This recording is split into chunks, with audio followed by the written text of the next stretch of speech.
Okay, I think we'll get started. Welcome everyone. And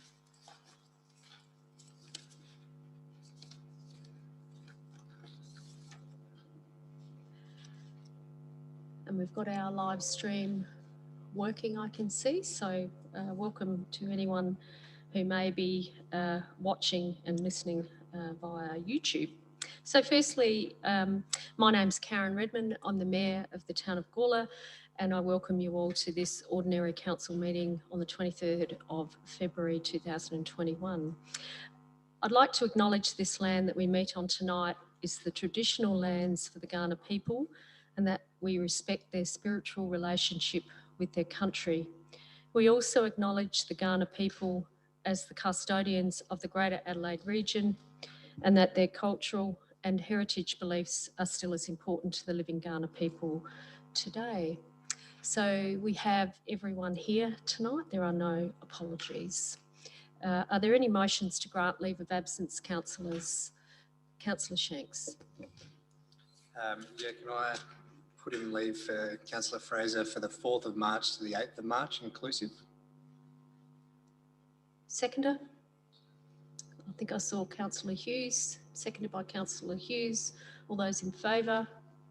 Carried unanimously. Do I have any other motions to grant leave of absence? Councillor Hughes?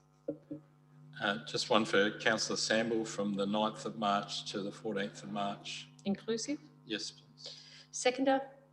Councillor Vallelonga, thank you. All those in favour? Carried unanimously. Are there any other motions to grant leave of absence? There be none. Thank you. I don't have any current leave of absence and I don't have any non-attenders. So moving on to public open forum, we have a few people that wish to speak. We have Mr. Rod Hook from Rod Hook and Associates. We have Mr. Daniel Down and we have Mr. David Peddler. I will move on to deputations where we have Mr. Tony Piccolo, MP, and we also have Mr. Greg Arns listed as deputations. So I will call both of you up one at a time when I get to deputations. So firstly, I'll go in order. Mr. Rod Hook. Rod, if you want to come to the microphone, 5 minutes, and then I'll call you, Daniel, and then I'll call you, David, in that order. I'll give you a 30-second warning if you reach your 5 minutes, Rod. All right. Now, is that on? Is that mic on? Seems to be on. I think we're on, Mayor. Your Worship, thank you for the opportunity to speak briefly. I will be brief. Over the last couple of months, I've been giving some advice to John Geber, principally of Chateau Tanunda, concerning the Barossa wine train, and also been involved in a task force that Tony Piccolo has put together. The Barossa tourist train, as we've referred to it, to me is an opportunity for the area. The track exists, the rolling stock exists, it's owned by Chateau Tanunda, by John Geber. It's the old Bluebird rolling stock. There is an opportunity to run a tourist train commencing at Gawler, heading through to Tanunda, ideally going further, but the track's been cut just above Tanunda. But that's the initial vision, to see if we can establish a tourist train, not a passenger service so much, that I think adds another dimension to the tourism product in the Barossa. This is not new on a world scale. There is a train in the Napa Valley in America. There's a train in Byron Bay that operates, and both of these operate very successfully. In this area, we've got an opportunity, about 23 kilometres of track between Gawler and Tanunda, with a number of wineries in the feed and opportunities for stations in the mix in between. We've looked at, with John Gieber and a number of other wineries coming to the party, with being able to run some pre-booked services, be they a half-day tour starting at Gawler, moving through, including lunch, taking in a couple of wineries. Another opportunity is an overnight one, which picks up accommodation and dinner. We've picked up some access for cruise ship passengers to be bused to Gawler potentially, and also be taken on an experience, which I will say the wine experience under this vision starts when you get on the train. It's not travelling on a train to attend a winery. You are into it from the time you're on the train. We've looked at corporate day hires or pre or post conventions. We've looked at running shuttles, maybe some on-off, maybe some electric bikes. We've done some work with a number of other wineries. We've done some work with tourism agencies. We've looked at hop-on, hop-off opportunities, and we've speculated what the return might be, what the add-on value might be. I won't leave that up too long because I don't need you to question the figures. I did just want to introduce this to you to say we've looked at it, we're working on it. We think it's an opportunity.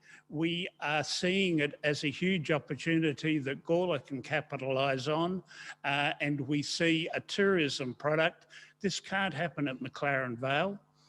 There is a rail line down in the Victor Harbour area. There's a volunteer rail line up in Pitcherichi.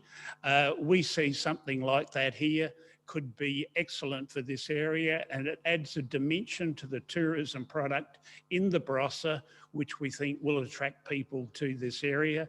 And I'm commending it to you. We've got a long way to go.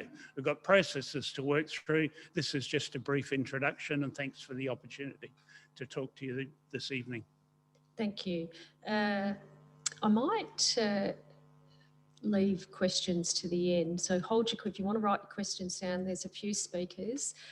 Please take note, and I'm sure there'll be questions for Rod, so don't run away, Rod. Next is, I think I said Daniel Down. Daniel, if you'd like to come forward, thank you. So we've allocated around about 5 minutes, Daniel. Hello everybody, my name's Daniel Down, for those that don't know me. I run a couple of pages on Facebook, like Gawler and Photographs, and I'm from Gawler. And I'm here today in reference to Councillor Shanks's motion about some street art around Gawler, and also for the massive community interest in street art. With my pages, I've also created a Gawler and street art community. And between them, we've got an audience of 13,000 people, and 95% of it has been absolutely positive about getting some grand street art here in Gawler. For example, a recent post I made with Brian Marnie that we superimposed up on a wall, that was reached to an audience of 26,000 people with 3,500 likes, comments and shares. I've had a big passion with street art. My job takes me all over Adelaide, and I get to see all sorts of street art around Adelaide, Port Adelaide, and all the silos that are also part of the Silo Art Trail, as well as future ones coming up in Udunda and the one just finished at Kapunda. And also the Port Adelaide Wonderwalls Festival, if anybody's heard about that. They're all great community assets that bring people in locally and internationally. So I believe that having some street art here in Gawler would just be absolutely positive for the town. I think that it would be a unique asset to the town with possible tourism ideas, and also maybe some possible festival ideas, integrating it with the Gawler Fringe. Every year have a different piece of artwork somewhere, or paint over the current artwork that's already there. To me, it's a no-brainer, and I think that people will come from all over Adelaide, all over Australia, and possibly interstate to paint on our magnificent walls. But obviously, I would like to gauge community interest about where it would be and the scale of what it would be. I've got a belief that it will showcase local artists as well as the schools that could participate every year in putting up some street art somewhere. But without all the jargon, 100%, I think that this would be a fantastic idea.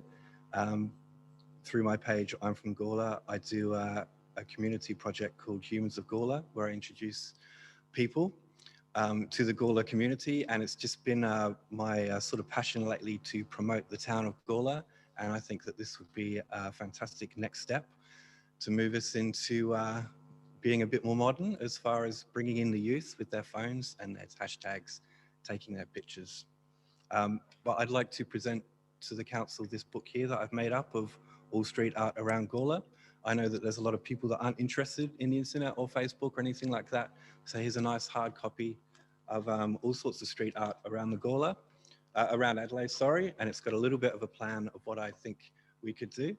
And I thank you so much for your time. Thank you, Daniel. Next, I'd ask Mr. David Peddler. David, if you could come forward, thank you.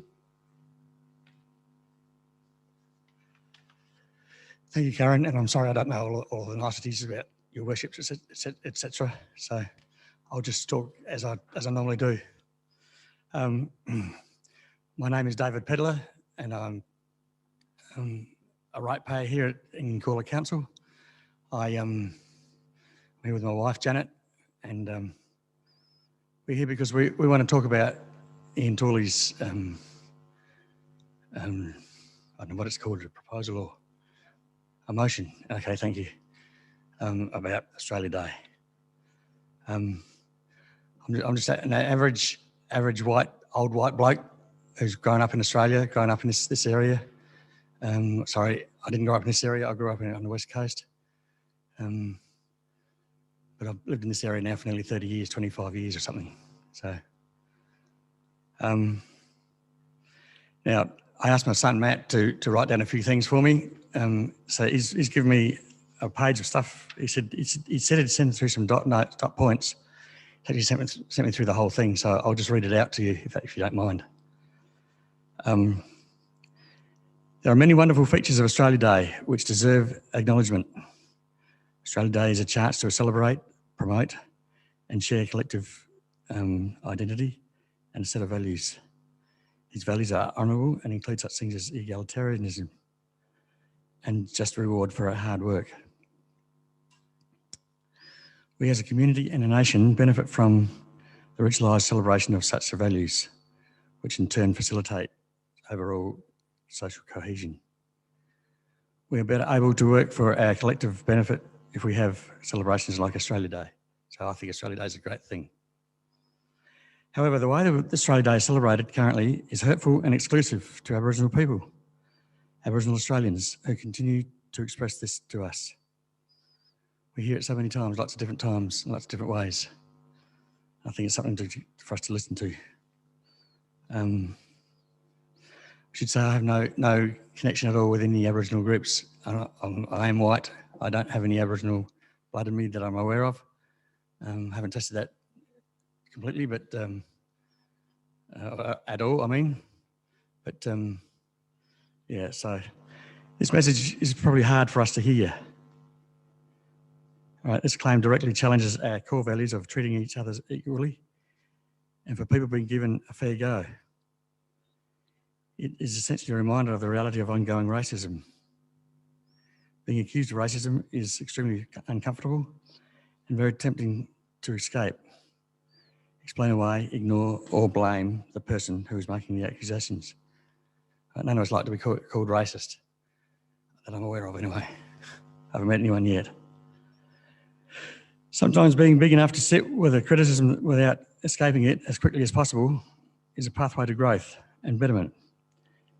Imagine how our marriages, our friendships and our relationships at work would be if we were never able to sit with and eventually accept some fault. We would never better ourselves if we escaped all criticisms levelled at us. But every day we do find ways to sit with the process and eventually integrate criticisms in a way which makes us better versions of ourselves. We already know how to do this. It's not easy, but we could do it. We do it in our marriages, our friendships, and our collegial relationships. We're never perfect with this, but if faced with constructive criticism, we can take our time. We can sit with our discomfort. we get support from others to remind us that we are also good people in other ways, and we can we begin to make amends if we have acted in a way which we're not proud of. The end result is we strengthen both ourselves and our relationships with others, so we become better people as a consequence. So it seems that the question of whether Australia Day is in fact offensive, exclusive or racist is not as productive or a reasonable question. Asking this question results in divisions and stagnation. Some more useful questions to ask may be, what is getting in the way to us hearing the experiences of Aboriginal people in Australia Day, and how, in the face of the constructive criticism from Aboriginal Australians about their experiences of Australia Day, do we support the non-Aboriginal population to be able to take our time, sit with this discomfort and get support from others to remind us that we are also good people to work in other ways and make amends for not having acted in ways which we are not proud. The end result is we strengthen ourselves in our relationships with Aboriginal Australians.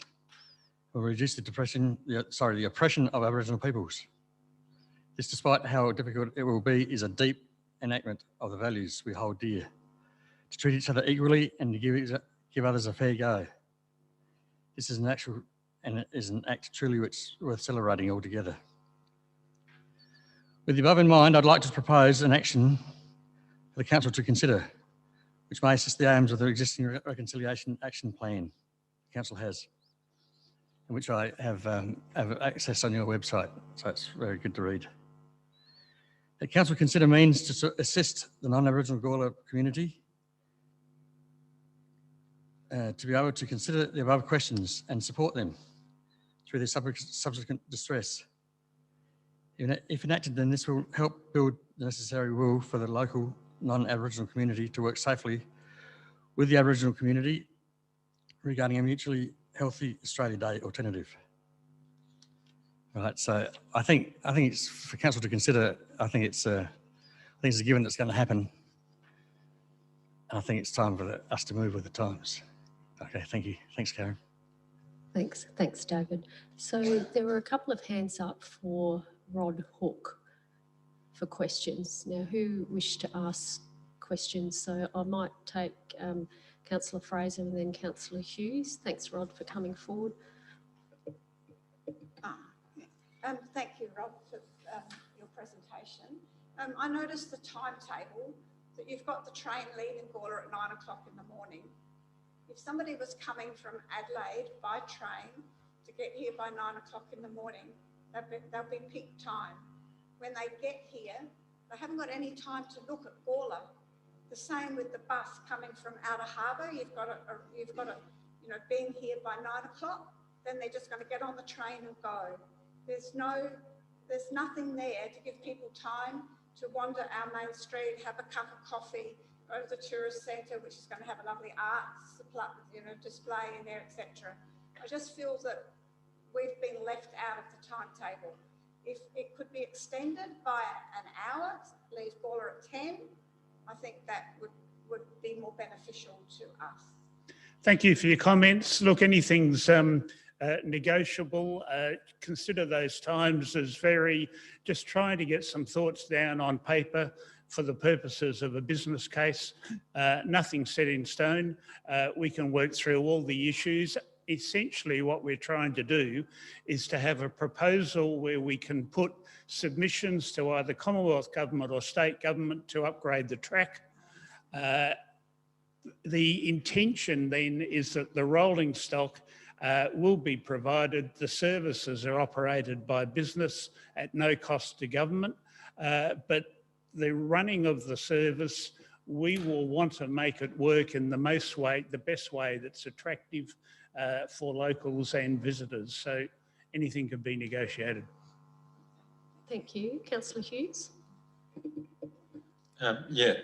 My question was, I think it's sort of been answered, was about on page 73, we've got a motion on notice where point 2 asks staff to prepare a report on ways council can support the Barossa train, which which I think personally is a great idea and something to support, but also agree with Councillor Fraser that the town of Gawler really needs to be part of this whole process and be part of the destination. But it's about, other than the submission to the state and federal government for the upgrade of the track, is there anything else council can be doing for this in this report, is the question. Council support would be extremely valuable as point number one. We're not actually envisaging council contributing in any way to the track or the operation of the train. There may be some discussions with council about the embarking point here. And again, that can be negotiated. My thinking is probably on the eastern side of Murray Street. We have had discussions about whether people will catch the Adelaide Metro service from the city to Gawler, or whether they will drive and want to park somewhere around another embarking point. Maybe there's some way where council could support with a platform station, supporting infrastructure around that, but we're not asking council to put their hand in their pocket to help us make this work.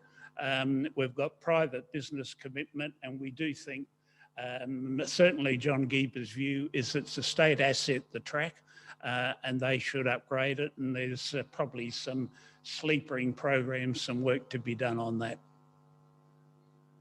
So Councillor Kosh, then Councillor Tully, and then Councillor Davies.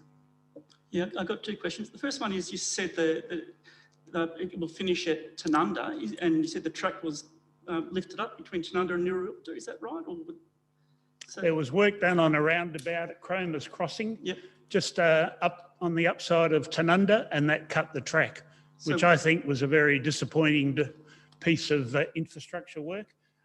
So ideally, we could argue that should be reinstated. We'd rather argue we'd like to see the service operate between Gawler and Tanunda, and maybe a second stage is reinstatement of the track at Cromer's Crossing, which enables services to go through to Nirruilta. Okay. And the second question is about where the station would be here in Gawler. So you're not saying it's going to be at, say, Gawler, you're saying it's going to be a different point, sort of east of Murray Street. Is that because, is that to do with the metro and country rail system, is it? The gauge is the same. We could come out of Gawler Station. I suggested it might be easier to envisage coming out of the eastern side of Murray Street. There's some vacant land the other side on the track as it heads through in that area. That seems to me to be an opportunity, but again, we're early days. Anything can be discussed and negotiated. Councillor Tully. Thank you for your presentation. I've always thought the eastern side would be a perfect place to relocate the very historic train shed that we've got. And I could see your silver bullet under there with a temporary platform could work pretty easily. But my question is, are you aware that the owners of what we call the Northern Precinct Shopping District, Damien Brown's group, have had I think it's called an unsolicited bid in looking at a real development of that railway at Gawler Central? In developing a real entrance to the town, there was talk about lowering the track under the main street so that it could continue through. And of course, allied in that thinking is Concordia. And I'm not sure if you're aware that there was a thought of the train line going up to, say, the Wheatsheaf Inn as part of that. And the reason I ask that is because you've mentioned you're thinking about the big picture of getting grants. If that is still on the table, it might be a natural synergy to combine some thinking with that other group, because it's obviously connected. I'm happy to see anything we're talking about here as part of a bigger picture. And if that meant we had more regular services back on that line, be it reinstatement of freight, and there are a lot of trucks that take bottled wine out of this area, so there are opportunities for freight. We decided we won't complicate this by bringing in too many other agendas. Rather just focus on what we think is the simple one. Let's not worry about Newry yet. Let's just focus between Gawler and Tanunda, see if we can get the approvals, the accreditation for a service that can work. We do need to get a resolution of the ownership of the track and the maintenance of the track. So we've got enough on our plate, but we're open to anyone else who wants to contribute and make this bigger than what I've presented today. Councillor Davies. So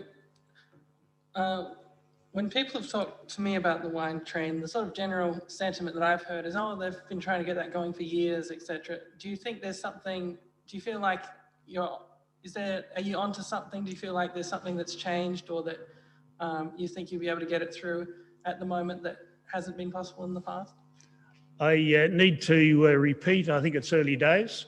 The infrastructure exists. The rolling stock exists. That doesn't apply in any other tourist area in South Australia. The opportunity is there. I say, why not? I'm on the board of Infrastructure Australia. We consider much bigger proposals than anything we're talking about here. There are programs for funding that are around, which we will be, or we're aware of. We've had discussions with federal politicians, with state politicians about potential for some funding. How we do that until we get issues with tracks sorted and so on are still issues that need to be worked through. But if your question is, will it happen? We're going to give it a good try. Thank you, Rod. Any other questions for any of the speakers? I can see your hand up, Councillor Davies. Did you have your hand up? Yep. Yeah. Do you want to ask your question? Yep. So this one. Thank you, Rod. I think we've finished. This one's for Daniel. Oh, did you have one more question for Rod? Sorry, Cody. Just one moment. Yep. Sorry, apologies. Did you have one more question for Rod? We'll finish that off. Yep. Rob, sorry. Excuse my ignorance, but when the train is electrified, finally electrified from Adelaide to Gawler, can a non-electrified train go on that track? Because if it can't, it has to start on the eastern side of. I think that's the better idea anyway. But you know, I'm assuming that this train's not going to be. It's not going to be an electrified track. It's just going to be a normal train track. So, well, diesel rolling stock can operate on. They operate down to Seaford still as we speak, so they can operate under the electric power lines that electric trains use. So yes, if it's a diesel service, it can operate under a line that's electrified. Okay. I can remember when the Bluebird. Okay, we might keep moving. Okay, all right. I might keep moving. All right, Thank okay, you. sorry. Thanks, Rod. Now, back to you, Councillor Davies. Apologies once again. Yep, so a couple of questions for about street art. So firstly, that book, are you able to give that to staff? Yep, and do you have photographs of potential locations in Gawler? Because is that something that you're able to share? Just various potential locations? I can certainly forward them across, definitely. Great. Obviously, I know not a lot of people are comfortable with Facebook, but it's all there. Yeah. Every week I've scheduled posts, so we're about 3 months in advance as far as posts go, with lots of locations and lots of mock-ups. Yeah, because I know you put some on Facebook. I was just thinking, just in terms of making it easier for us to investigate. Oh, you know, this is a spot that's viable. This is a spot. Oh no, that business wouldn't allow that, etc. You know, just being able to give it all and sort of. I'm more than happy to get another hard copy Great. to be passed around. Councillor Shanks and Councillor Tooley. Firstly, thank you, Daniel, for your presentation. Are you able just to let us know where some interested residents may find that book around Gawler by any chance? Yes, I've got 3 of them out already. We've got one at Cafe Chibo and we've got one at Delicia, and I think we might pop one at Poetic Justice. Just a way for the community to come in, see the book, have a look, have a coffee, see what we're thinking about. Thank you, Councillor Tooley. you Banksy? No, I'm not Banksy. No, no. What's I wouldn't tell you if I was anyway. I know you wouldn't. The artwork opposite Cafe Chiba, is that one of yours? No, it's not. No, I'm not an artist myself, but he is a Gawler artist. I think that's Whale Tail. Yeah. Kyle Armstrong. Yeah. Okay. Yeah. I would not be doing any artwork myself. I'm not that good. You're more the designer. More just to get the ball rolling. Okay. Thank you. I think we'll keep moving, but thank you everyone. So now we'll move on to, thank you everyone who spoke in public open forum. So Tony Piccolo MP, if you'd like to come forward, you're down as a deputation, also about the tourist train. I would ask Tony if you've got any other elements rather than repeating what perhaps Rod, I'm sure you'll be able to elaborate on different elements. Thank you, Tony. I won't be covering the same area that Rod covered. Thank you, Your Worship. I'm here actually to speak in support of your motion later tonight. And just to give the members just a brief overview of what work I've been doing in conjunction with Rod and another group of people in the Bros on this. Just very briefly, we had a tourist train that came to a screeching halt back in around the 2002, 2003, when it got caught up with the public liability crisis we had at the time. The operator at the time wanted the then state government to underwrite public liability. As you can appreciate, the public authority said they weren't prepared to write a blank cheque, and unfortunately it came to a halt, which is unfortunate because it is a valuable asset. Last year, as part of the Barossa Shadow Cabinet meeting, my party, the Labor Party, the Labor opposition, committed itself to fund a full independent feasibility study of a possible future tourist train for the Barossa, and that will look at all the various benefits that it could bring, and Rod's outlined quite a few of those already, not only for wineries, but for other businesses in the Barossa. And when I'm in the Barossa, I also incorporate the Gawler end of the Barossa, Gawler to Tanunda. I'd also look at the various costs involved and who would fund what. That's different to what's been happened to date, and this is one of the questions talked a bit earlier about, people have been trying for years to get this back on track. What the difference is here in this proposal is that this feasibility will be fully independent and look at the whole story. What has happened in the past is that different parties have actually looked at the issue from their perspective only, and those reports have not been accepted by other parties in the Barossa. So this is designed to be much more inclusive and get the various interests around the table, which I'll come to in a moment, to make sure that any report which comes through this process is actually accepted by the various parties. So as part of the commitment to fund a feasibility study, I was authorised by my party to establish a task force to start developing a project brief. What are the questions we need to ask?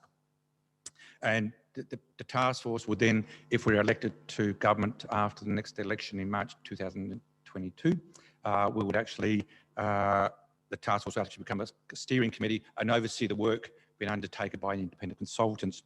That task force is made up of Peter Joy, who's the chair of the Barossa Grape and Wine Association, John Durden, he's CEO of Tourism Barossa, Bim Lange, the Mayor of Barossa, your own Mayor Karen Redmond, Rod Hook, who former CEO of the Department of Transport Transport Planning and Infrastructure. I don't have to talk about Rod anymore. Everyone knows who Rod is. Former member for Schubert, Ivan Venning. Ivan Venning actually is quite supportive. Unfortunately, the current member decided to dig up the lines. Bob Sampson from the National Rail Museum.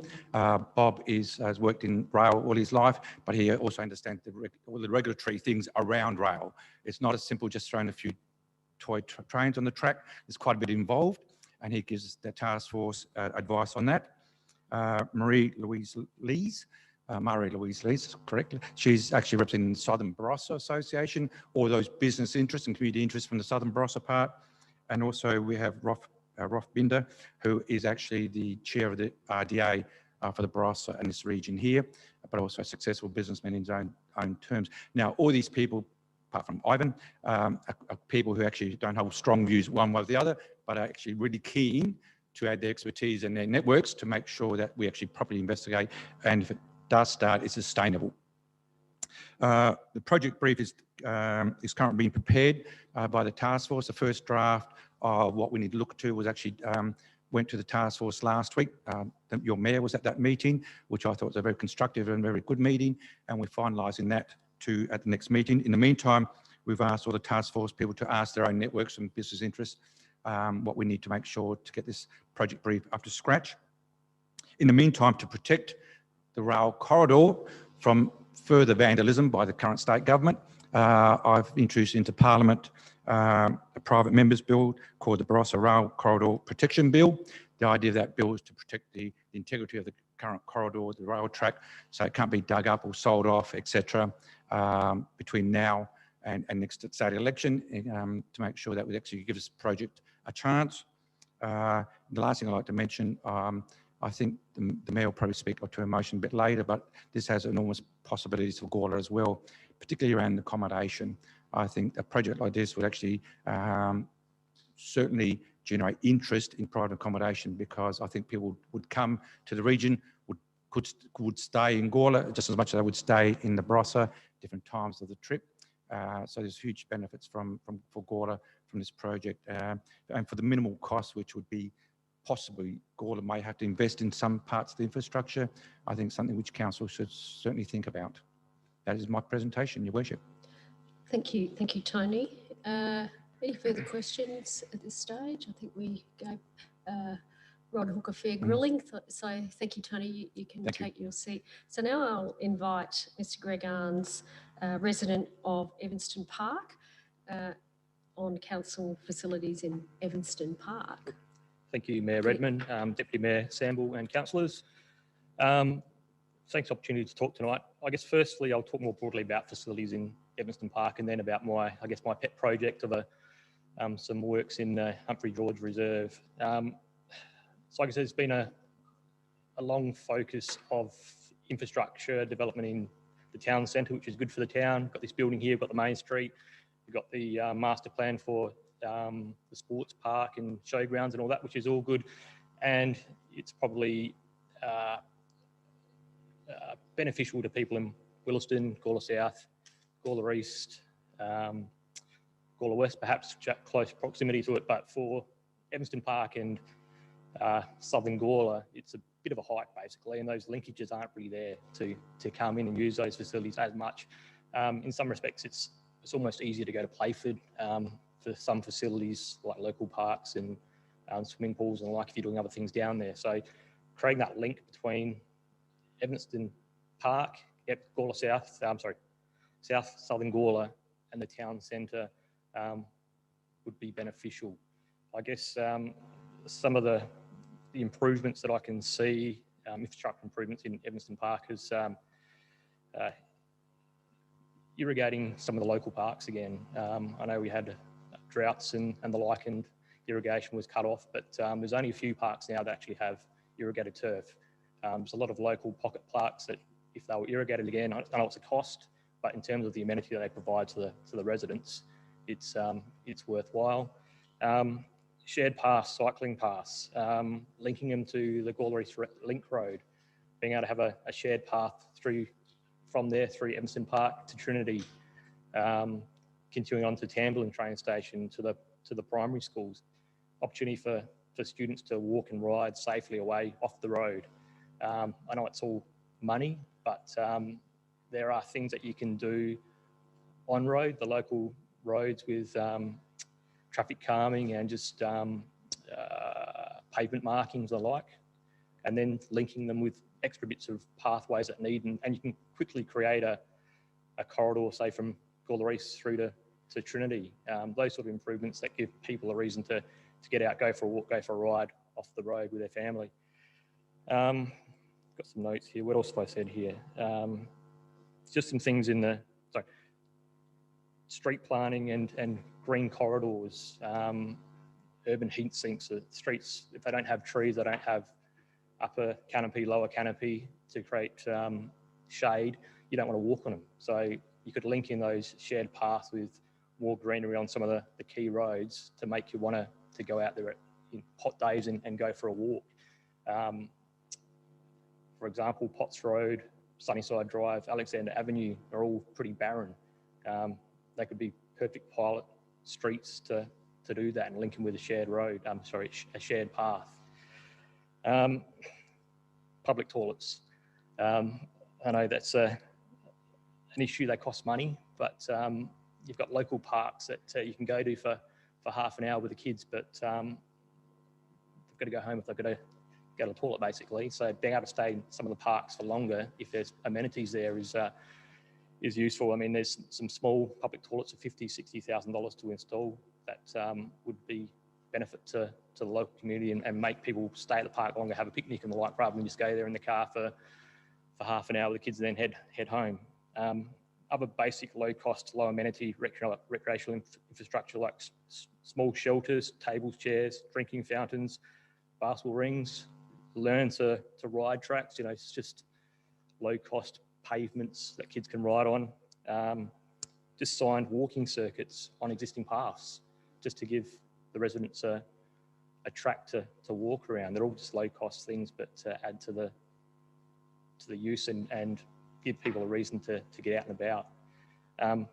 So moving on to Humphrey George Reserve, and that's the main reason I'm here tonight. So I know the Mayor's got a motion up later for a budget bid for a half-court basketball court, which I fully support. It's a basic piece of infrastructure, but it would be well utilised in Humphrey George Reserve. At the moment, we take the kids to either Clonelia Park, Hewitt Reserve, Gawler East has got a small park there, but they can't just walk there. We've got to take them to play basketball. But so having something at Humphrey George Reserve, just ideally a full court would be great. Multi-use court with a netball court and tennis court would be good for everyone. But I guess baby steps and a small concrete half-court basketball pad painted with line markings and a backboard and like would be great. Maybe a small shelter, some seats would be useful as well. So other improvements that could happen at Humphrey George Reserve, and I just got to mention this because my daughter's keen for improvements to the playground. The playground there is now probably for younger children, but kids that are older, they want to have the climbing, spider web, trampolines and those sort of things. So just little bits and pieces that can be added to existing playgrounds, so make them useful for a broader age group would be a huge improvement. So I guess in summary, thank you for listening to me. Thank you, Mayor Redmond, for putting up the motion for the half-court basketball court in the bid for next financial year. It might be a bit cheeky, but I'd say if council has any discretionary funding or any money left in the bucket for this financial year, it's a small project that can be put in with minimal planning, minimal design, can get done and will get used straight away by kids. So yeah, 25 grand in a budget of $30 million is a peanut, basically. It's not much. So I know there's lots of competing interests, but I think this would get a lot of use out of the local community in Evanston Park, and perhaps could be used as a model for other parks around the place. So yeah, happy to take questions. Thank you, Greg. Any questions for Mr. Arns? Councillor Tooley? Thank you, Greg. I agree with a lot of what you've said. You had quite a list there, which I thought was quite sensible. Everything from re-irrigating spaces to connective shared use pathways, etc. Could I ask you to send that list in to elected members? Yep. Because we're in the process of looking at budget bids, and quite a number of us are very interested in budget bids that actually hit the ground running for communities. And we need people like yourself to tell us that so that we can put them in the mix. Yep. So if you're prepared to put pen to paper, and our email addresses are on there. That's it. I'm happy to meet with council members or staff to talk about some ideas as well. I'm happy to do that. Yep. The more of it, the better, I think. Yep. Cool. Thank you. Any other questions for Mr. Arns?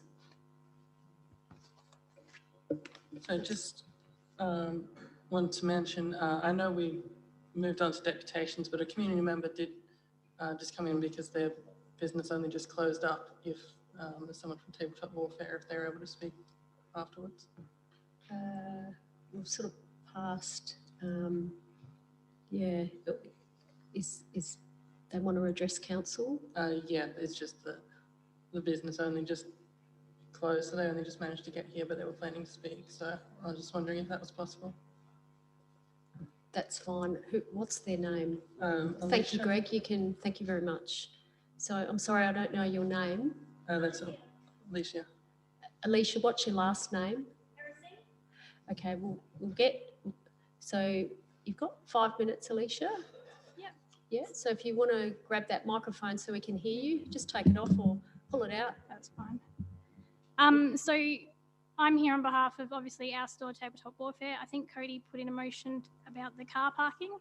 Just the tower being open a little bit longer would be ideal for us and probably a few other places around town. On the weekend, I believe it closes at 7, and I myself have almost been caught out just working back. If we get a busy day with lots of customers and I don't get out in time, and to be honest, pretty much every day I'm parking in that tower because I cannot get a park anywhere else, and obviously I'm there anywhere up to 12 hours a day. So I guess for me and some of our customers that are there for long periods of time, some of our games can go for 9 hours, believe it or not. If they're parking in there and they're past 7 o'clock on a weekend, they're getting locked in the tower. So I guess we're just sort of here to put our little bit forward to see if we can just even get that extended by an hour, or, you know, anything that you can do would be helpful.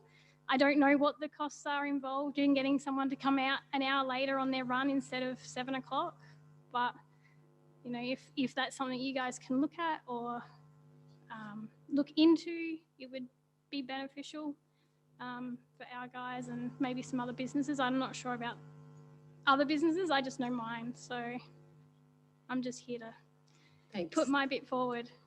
No worries. Thank you, Alicia. Sorry. We might keep moving on, but thank you for No worries. coming at the end of your shift.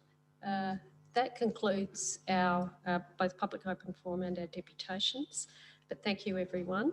And Alicia, if you can just fill that out for us, it's just for our minutes. Thank you very much. Thank you, everyone.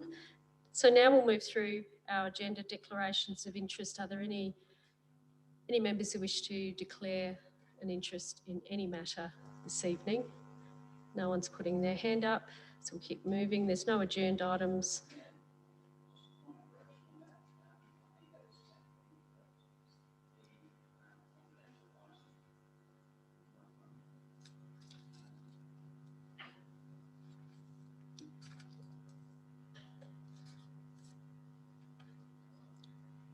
Yeah, that's correct. That is an adjourned item. That is an adjourned item. So you're right, Councillor Tully. But that's yeah. You're making a comment about confidential item. Yeah, yeah. I'm just saying that you're making. Where are we? You're making a comment about 18.1 on the agenda, on tonight's agenda, and that's an adjourned item. That's an adjourned item. Yes, Mayor. What I was trying to say is that 18.1 was adjourned from November. It was adjourned from December. It was adjourned from December, adjourned from January. Yeah. This is now the third time it's had to go. Yeah. I'm not saying it because I want necessarily it to be brought forward, because we do need to deal with it first. in the gallery. Yeah, we do need to deal with it first. We do need to have the agenda accurate, don't we? Yeah, thank you. So there is an agenda item, it's 18.1. So we'll move on to 18.1, which is an agenda item.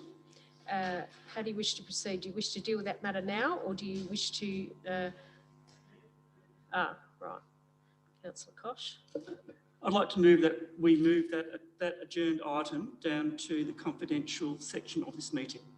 That way we're dealing with it To 18.1? Yes, move it down to the confidential Okay. section. We got that, Chris? You can put that in, please. You may. Yep, thank you.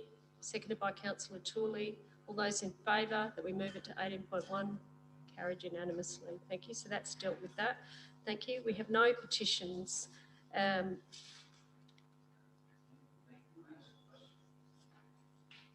at this stage. I'll keep moving forward. Petitions, but we don't have any. Okay. I don't know if other members are puzzled, but I am, and I get asked this question, I don't know the answer. We have petitions in there because it's a formal requirement of the agenda, but what happens next when a petition is lodged? Because people spend thousands of hours. Okay. And it's not clear to me or anyone what actually happens. So yet what we're it's going to do, an important item because it's on the agenda. I appreciate that, but I'm going to take that question as a question without notice when we get to questions without notice. Okay, if you can ask that again then. Okay. Thank you. Okay, so confirmation of minutes. Ordinary council meeting 27th of January. Right. Councillor Fraser, you be happy to move that way? Seconded by Councillor Little. All those in favour? You'd like to speak? Here we go, Councillor Tooley. Thank you, Mayor. When the minutes came out, the draft minutes, I spotted a couple of errors in relation to item 11.11 and 11.12, in that they incorrectly recorded that the decision was unanimous. Governance was kind enough to accept that, investigate, and came back and said that they've corrected item 11.12 and shown that it actually was carried because I voted against it. But item 11.11 remains as carried unanimously, and I voted against that item. So I don't believe the record is accurate.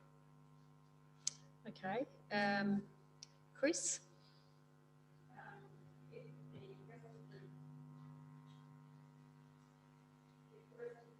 Agree that the minutes are incorrect, then it is up to them to make the amendment now.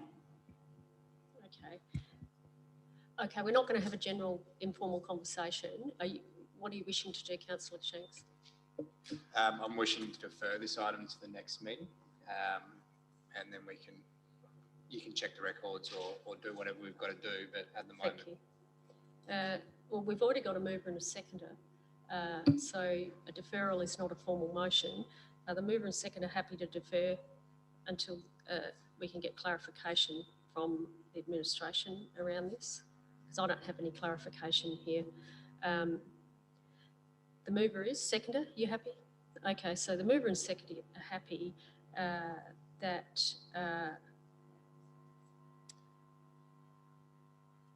what do we do? Because it's quite different to an actual mover. So are you happy to withdraw this motion that you've put forward, mover and seconder?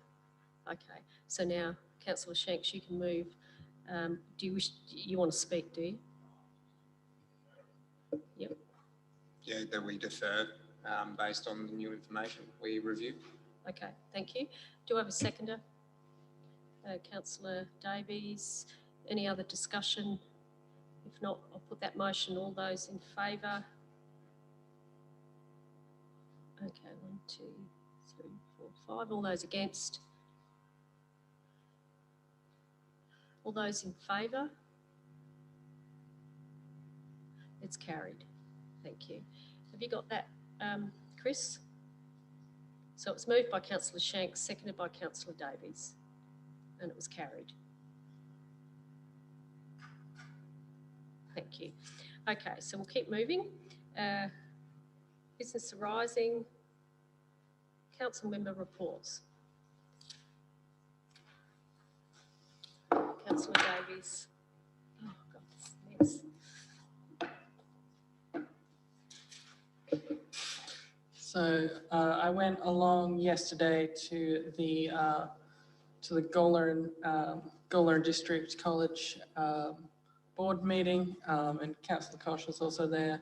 And they've got a whole bunch of construction in the works over the course of the year. So a whole lot of stuff going on over there. So yeah, that'll be interesting to see. And then I also went along to the Friday of the Fringe, the opening with the musical acts, and that was quite good. I was worried at first because it was going to be 38 degrees or something, but there was enough cloud cover, and then as it got later into the night, it was a good warm night, and we had a quite solid turnout for that. So, and I think, yeah, people like the local Portic Justice Cafe must have been happy as well, because there was a lot of activity going in and out of the local businesses.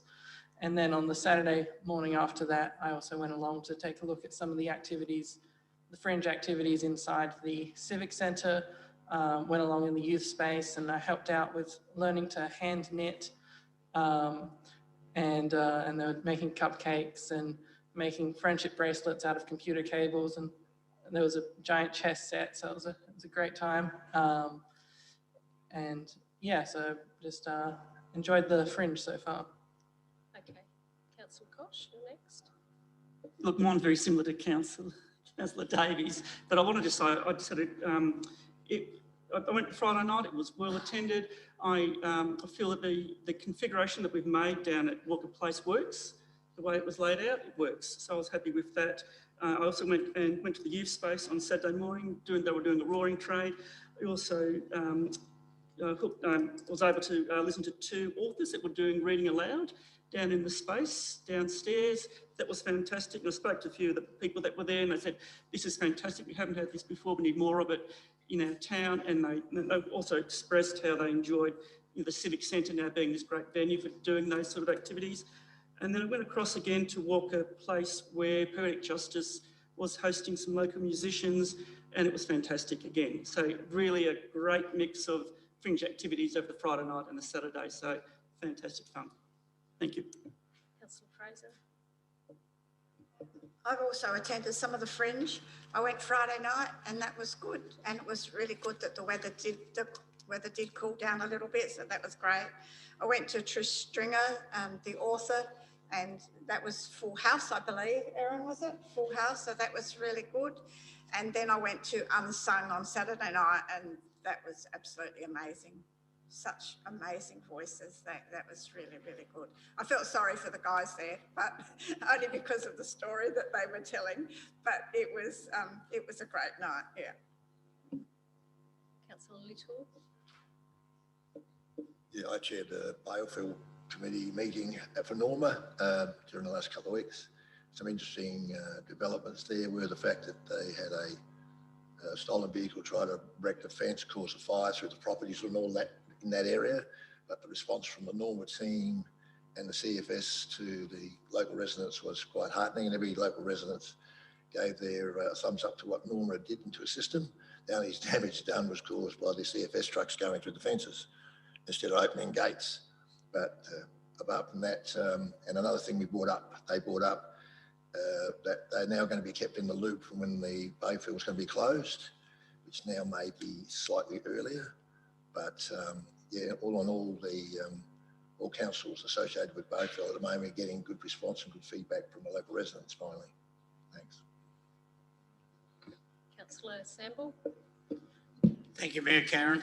I think today was a great day, and it just goes to show that Gawler is certainly thinking of all of the people in our area when attending the launch of the Haven today, which is around at the community house with Councillor Fraser.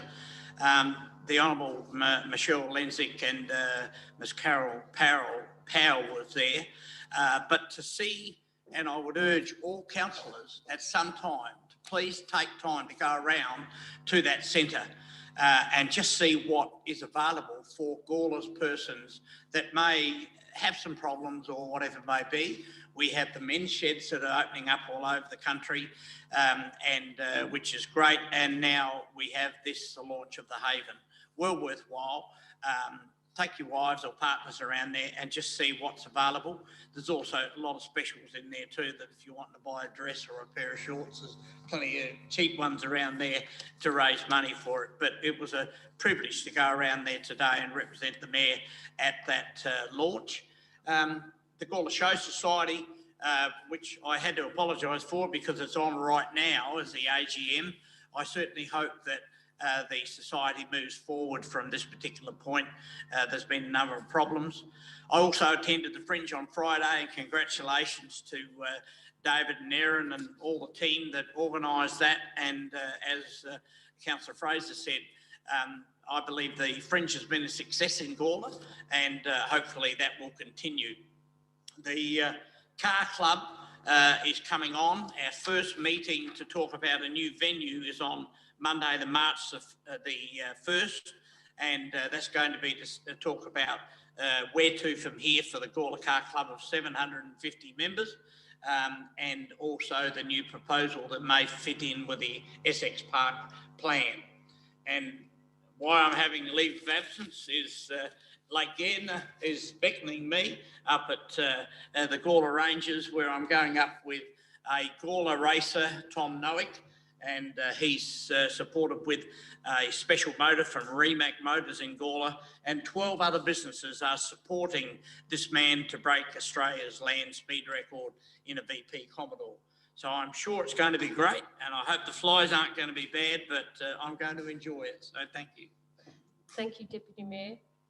So I'll just cover off on a couple of things that I attended. So I attended the Gawler Rangers Baseball Club inaugural Pink Ladies Day, and they raised around about $1,000. It was a fabulous way not only to support a really good cause, but also support their club and the women in their club. I also, and Tony Piccolo touched on this, the task force for the Barossa tourist train, that's got a broad range of different people on there with lots of fantastic ideas. So that was a pleasure to go along and have a listen and contribute to that conversation. On the 17th of February, I did a Zoom meeting with Abiola Agito Mabito, who is the manager of the Innovation Hub at the Asylum Seeker Resource Centre in Melbourne. And she is keen to share knowledge with what we're doing here in our Innovation Hub. There's lots of synergies with people, particularly the work they're doing in Dandenong, in Melbourne and other areas. It's quite exciting, and she's very keen to share ideas, and that was with David Barrett and Trevor Taylor from RDA Barossa, and that was a really fantastic conversation. Went along to the 20th anniversary of the Petonk Club. They're a lovely club along Hallam Drive. They're really excited about the games that they play, and they're always looking for new members. I went along to the author talk for Tricia Stringer. We've already finished her book, Di. Already finished it. Yeah, fabulous best-selling Australian author right here in Gawler. She's South Australian, writes fabulous books. And it was just a pleasure to have her here. It was a packed house. The Fringe, of course, has been talked about. There's lots going on. Friday night, Gawler was absolute. Friday and Saturday night, there were people everywhere in the street having meals, being in here, just wandering around. It was really vibrant. It was a pleasure to be out and about. Yeah, so I think I've got a list of where I've been. So if there's no other elected member updates, I'll ask for someone to move that we include the verbal and written elected member or council member reports be included in the minutes. Happy to move that way. Councillor Fraser and Councillor Little seconded. All those in favour? Carried unanimously. Thanks everyone for your contributions.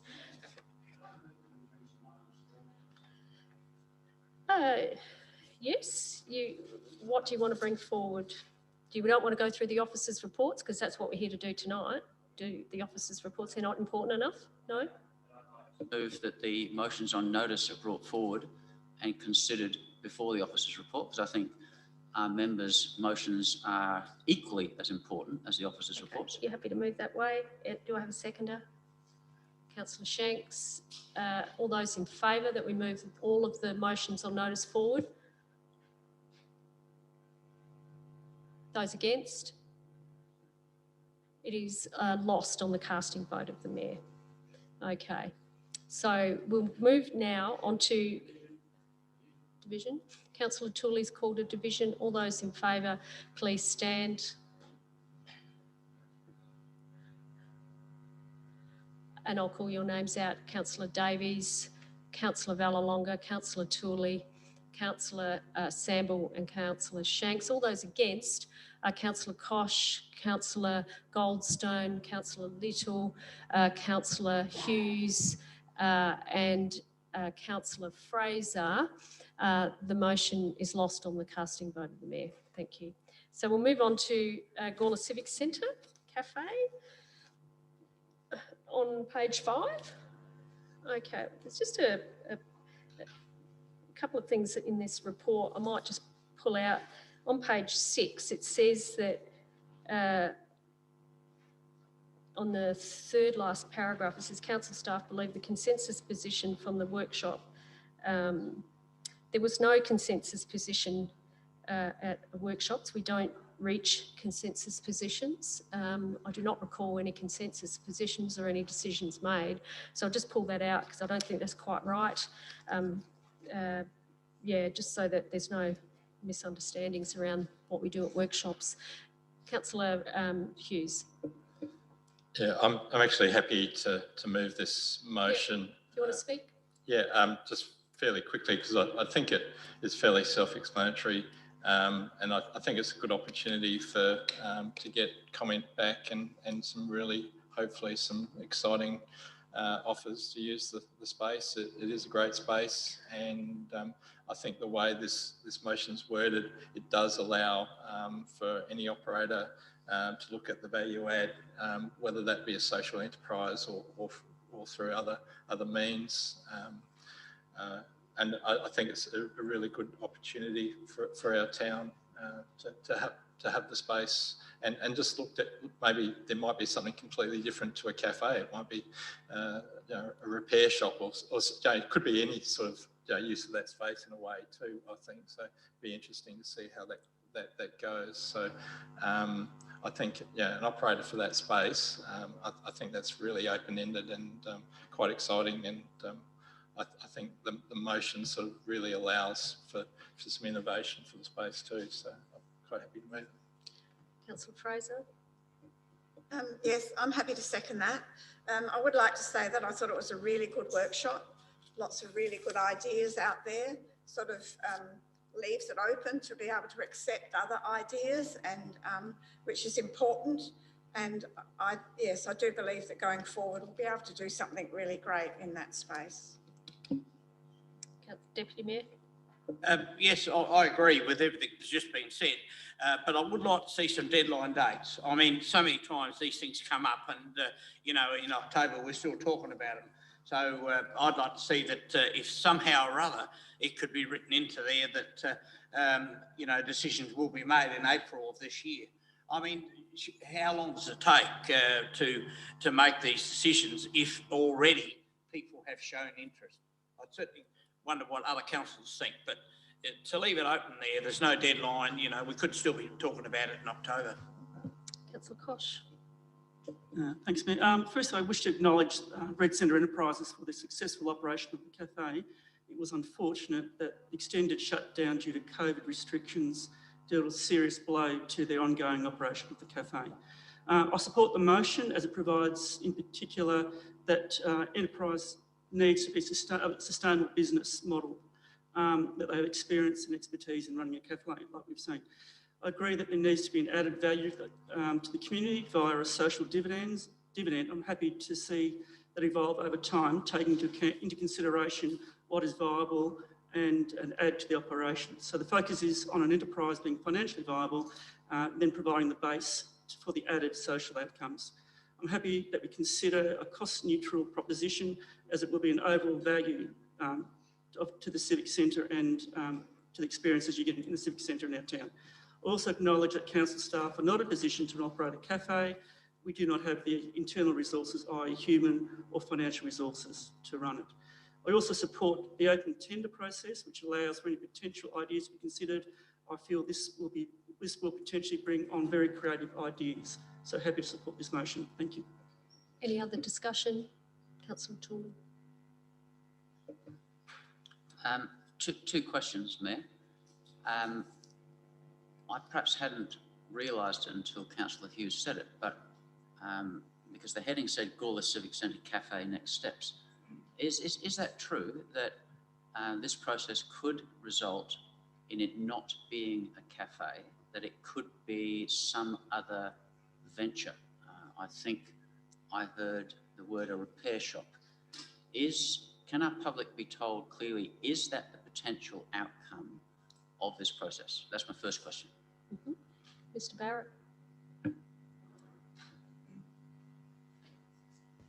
Through the chair, the intent of the process from here on is to have a commercially operating cafe within the space still, whether it has ancillary services such as a repair shop cafe or disability support hub or other social enterprise is up to the market-led proposal that's in the report. So the intent behind it is that it is a cafe still. Thank you. Thank you for that clarification. The second question is related to the social enterprise outcomes. My memory is quite clear that when the submission was put in for funding to the federal government, when it was originally badged as Gawler Connect, that a significant chapter was written in our submission in our attempts to get the money, that we would, this is a benefit to the community, that we would be engaging in this nurturing of others through a social enterprise. So my question is, if that is true, and we now depart from that, are we going against what we said we would do? And are there any consequences for that? So I think this question's been answered before, so if you'd just like to repeat your answer, I think that's a very similar question than that was previously asked. Yeah, so through the chair, there's no consequences around it. We did open in the full intents of the agreement. Unfortunately, as we know, Red Centre was unable to continue operating the cafe. The social enterprise outcomes are still being considered in these proposals as the value-add initiatives. So we are still attempting that outcome, but there's no consequence if we don't actually deliver that. Thank you. Any other discussion? So we've got Councillor Davies, Councillor Goldstone, Councillor Tooley, and then Councillor Shanks in that order. Thank you. So a question just around the infrastructure of the cafe itself. How much of that were things that were ours, and how much of that was Red Centre's and will have to be provided again by us or by a potential contractor? Mr. Barrett. So through the chair, within the cafe space, the council owns all of the fit out. So bench tops, all those sorts of things. We also own the oven range hood components within there, and there's also a microwave that council's provided in the space. Some fridging as well is included in the operations of the cafe. Other stuff like the display fridge that was out on the counter, that was Red Centre's, as well as the coffee machine that generally comes with the coffee supplier. So those sorts of things were provided and they've been removed by Red Centre or in the process of. Councillor Goldstone. Yeah, just keeping in mind what Councillor Sample was talking about in terms of timeframes, 0.5 could be changed just minor after the word consideration to include at the whatever, either the February, March or April meeting. It would then make sure it keeps rolling along. So whether the mover and seconder would want to think about something like that. Mover and seconder, are you interested in changing the motion at this stage? No? Okay, thank you. Councillor Tooley. One more question, Mayor, and then I'd like to speak to the motion if that's possible. So through you, Mayor, the question is, given what we just heard, will the expression of interest document then emphasise our desire that the cafe is central, the other bits added, and that social enterprise activities are also highly desirable. Will those points be emphasised in the EOI document? Mr Barrett? Through the chair, yes. Thank you. You wish to speak, Councillor Tooley now? Yes. Look, I will speak in favour of this on those two provisos now they've been cleared, because I think, I do think it's important to honour when we're asking for millions of dollars and we have selling points. I think we should continue to, honour those selling points. Also, I think I was convinced that the social enterprise aspect was a good aspect. At our public workshop, we did hear from a number of people saying, well, there's a perfect opportunity to link with our high schools, both public and private. They do offer pathways into Cert 2 and 3 through hospitality, and those students do look for and need real life training. And so there's an opportunity in the mix that could be really beneficial. And I'm comforted now when I hear these other activities that are linked to it. I am in favour of repair cafes.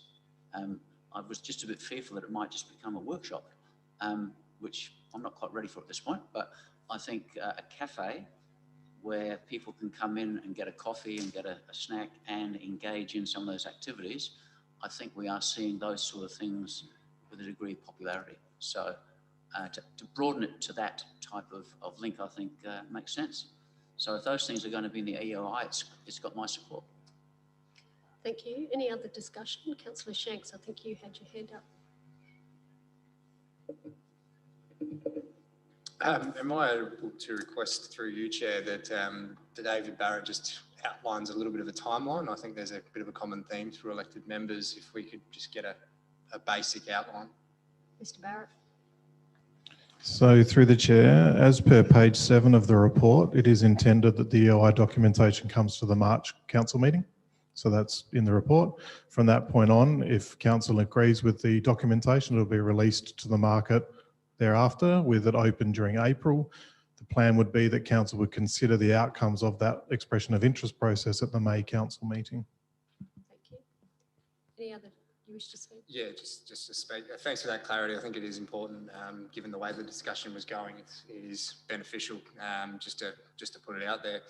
Look, yeah, I'm happy to support this, and given some recent meetings with Councillor Davies and our CEO Henry and Nat and some of our executive team, I'd also like to put the idea of a cafe that also had a point of call, come in and have your say area where it could engage community in those aspects and offer a platform for our community engagement, that people could come, have a coffee and in their own time sort of engage. So look, I think the only way forward is definitely opening this area back up. We have an asset that we're not using at the moment, and I look forward to seeing what comes back and the expressions of interest. And yeah, I'm optimistic, to be honest. So I'm looking forward to it.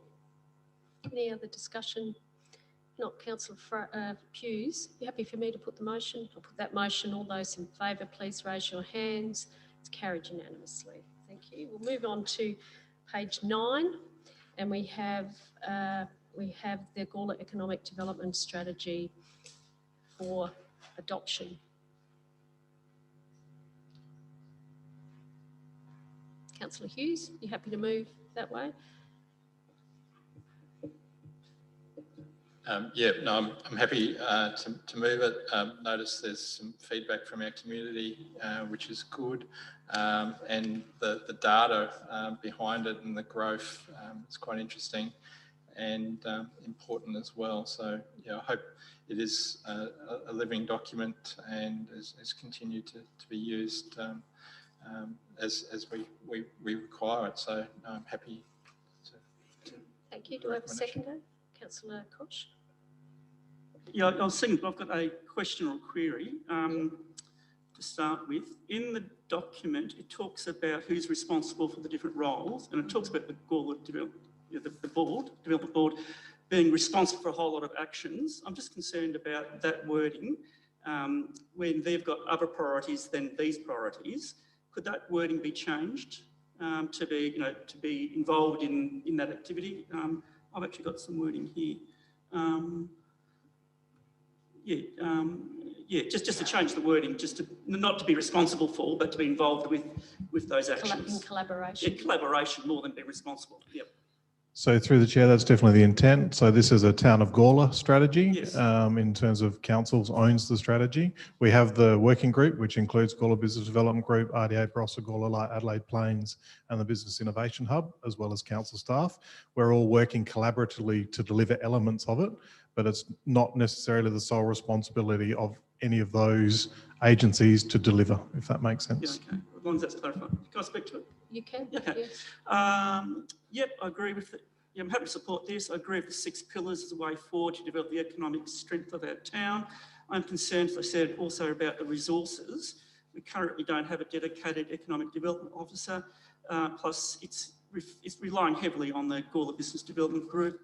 In particular, the action plan records the group being responsible for a large number of those actions. So as again, I'd just like to reiterate that if we could just change those words so we don't say that they're responsible, but they're involved collaboratively. That group has their own priorities and that's driven essentially by their stakeholders. In particular, they are currently in the process of undertaking a survey of their stakeholders. So those are the people that are providing the special rate to define more clearly the services they provide. So that's important that we don't, take away their focus to this plan. If you look at their statistics, they're providing a lot of direct support to businesses as opposed to, say, a broad strategy, which this plan is. So as long as we get that mix right, given the current financial situation, the fact that we only have 2 new FTEs and a long-term financial plan, I'm not sure how we're going to fund this position. Therefore, I would have liked it if the plan was a bit more realistic around the resources we have. But overall, I'm happy to support this motion because it's a good plan and I like the 6 pillars. And if we can get it right, it's going to be good. Thank you. Any other discussion? I've got to think about Councillor Fraser, then Councillor Shanks. Through the chair, on page 25 of 402, it talks about the relief stimulus package for the town of Gawler. How much of that is still to be done and how much has been done? Let's just have a look. Relief and stimulus package. Yep. David? Through the chair, we'd have to take the specifics on that on notice because we've got a range of different stimulus projects that are underway and I'm not across exactly how far of, for example, the sporting clubs are through the delivery of their projects and all those sorts of things. We'd have to bring it all back together to give a quantifiable response So we'll for that. take that on notice, Councillor Fraser. Councillor Shanks? Just a couple of questions, if I could. The Gawler Heritage Collection Committee, is that a council committee or is that? Yes, it is. It is. And just clarifying, our public consultation, have we netted 3 responses, one being a council committee, one being Town of Gawler staff and one being a business owner? That's correct. That's correct. Okay. I'd like to speak to the motion if I could. Absolutely. Yeah, look, I appreciate staff giving us the snapshot. I think we're on the right track. I still think we've got a little bit of work to do there.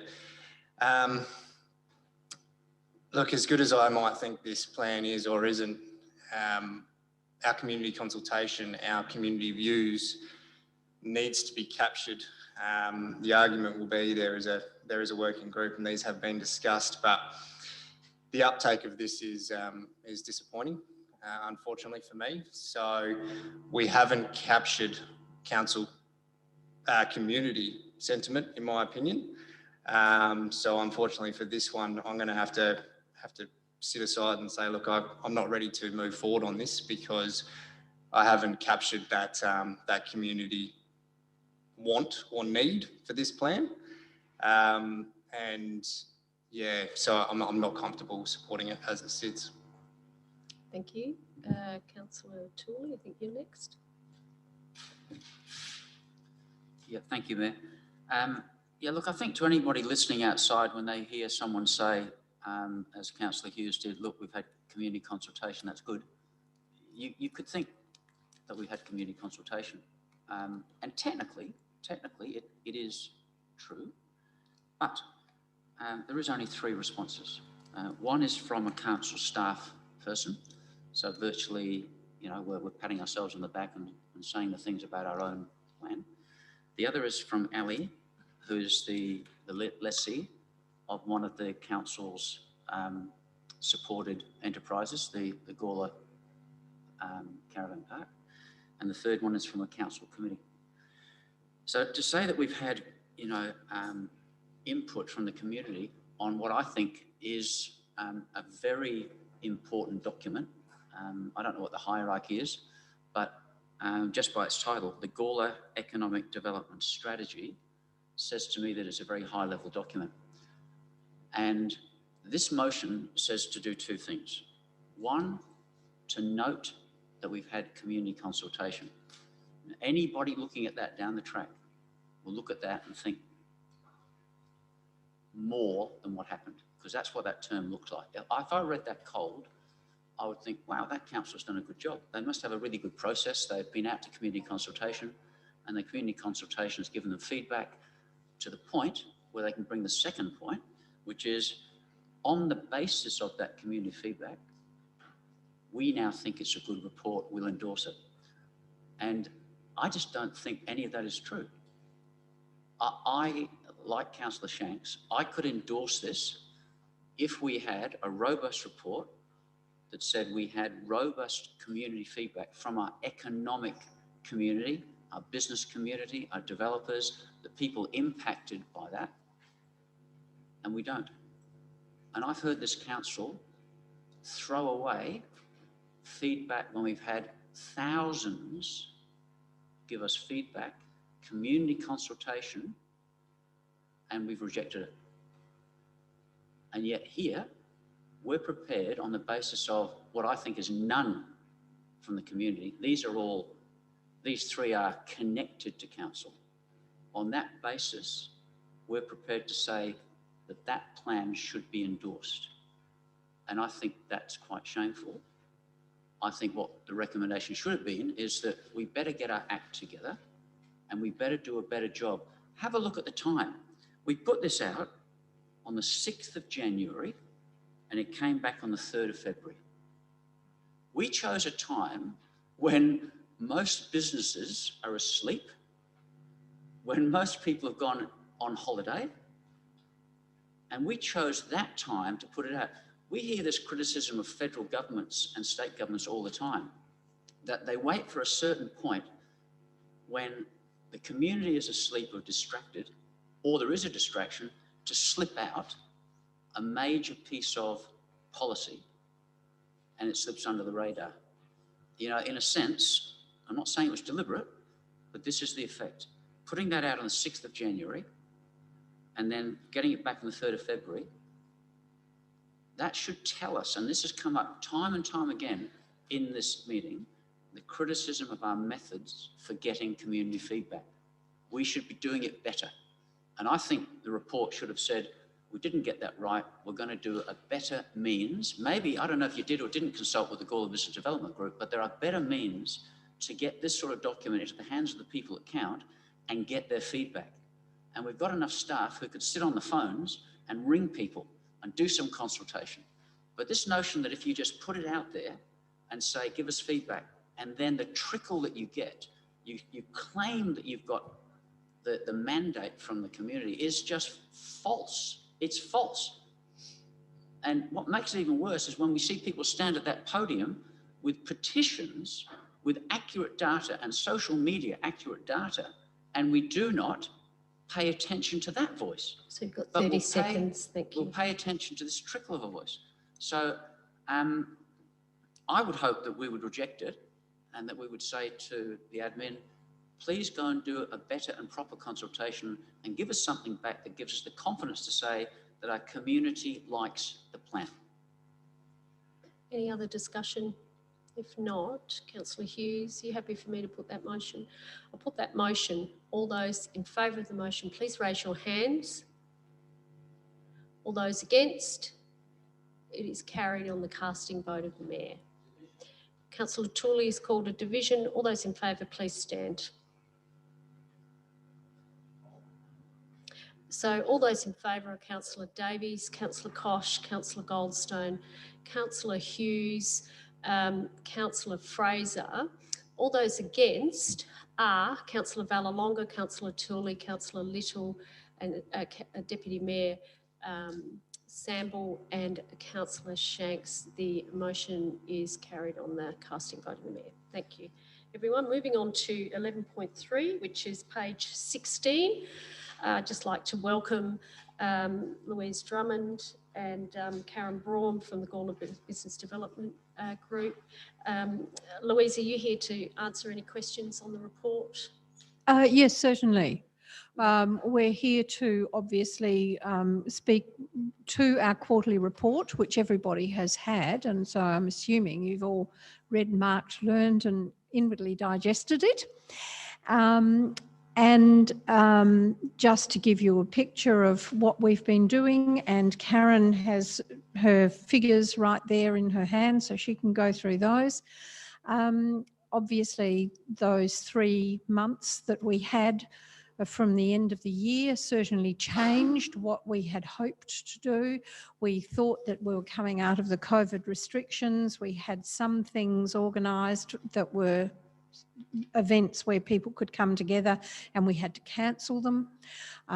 So we have continued with our direct contact with businesses that have required help.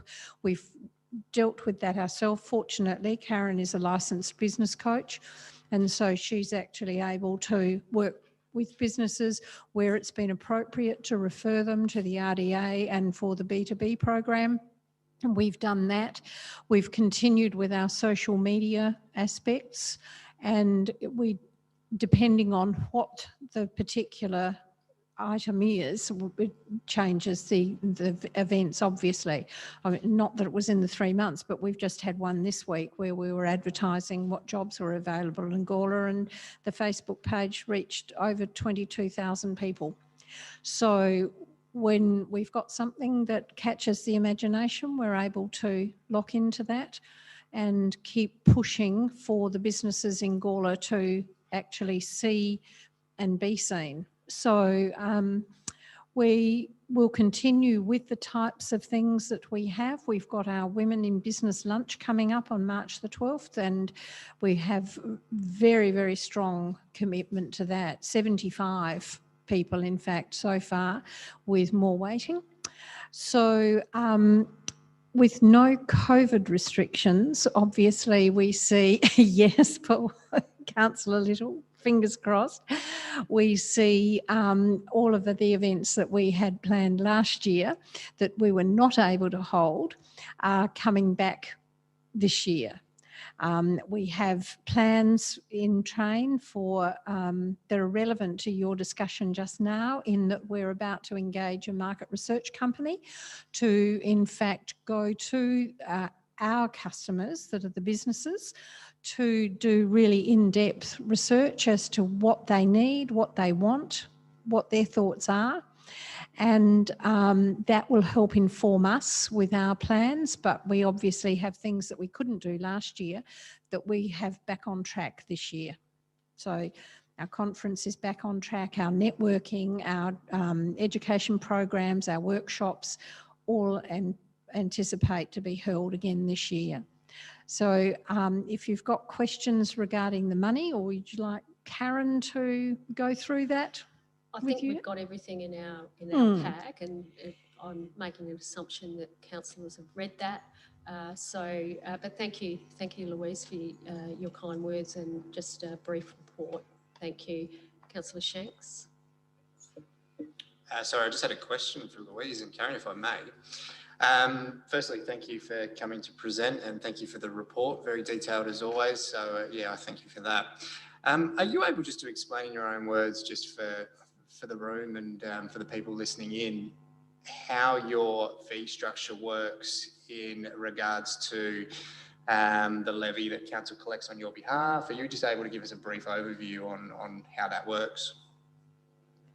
I'm sorry, I'm not quite sure I understand It's the how. separate rate. The The- separate yeah, rate. the separate rate. Yeah. How do you use Oh, the money? Oh, how do we use the money? Yeah. We have 4 points that we have to address with whatever we do. Obviously, the first is to promote Gawler in a manner in which an individual business cannot.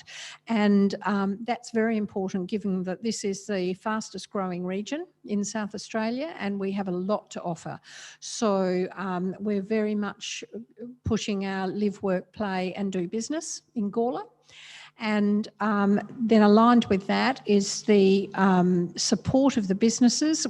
I guess we all know that there are people that go into business that perhaps haven't really thought it through. And so we provide them with the support to help them be successful. And that can be individual coaching, it can be workshops that they attend, networking events, it can be referrals to B2B, it can be representing them wherever it would be appropriate to do so. We also have the opportunity and the direction to support, to acknowledge the businesses' interaction with all 3 levels of government. And so we represent their interests in those matters. So we've got a very full program that we do. Obviously last year was a little bit different in that a lot of the things that we would normally do, we weren't able to. The year before we'd had an incredibly successful SA Business Conference, couldn't do that last year.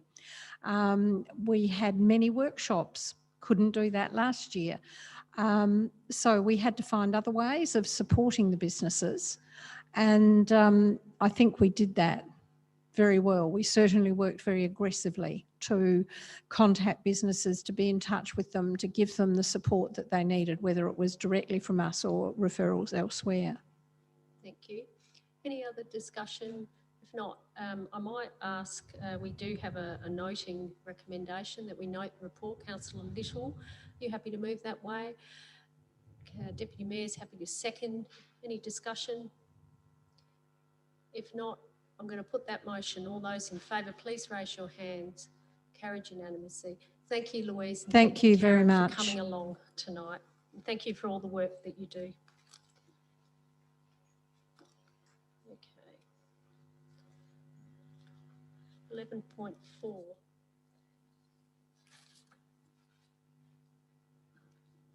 Quarter budget review.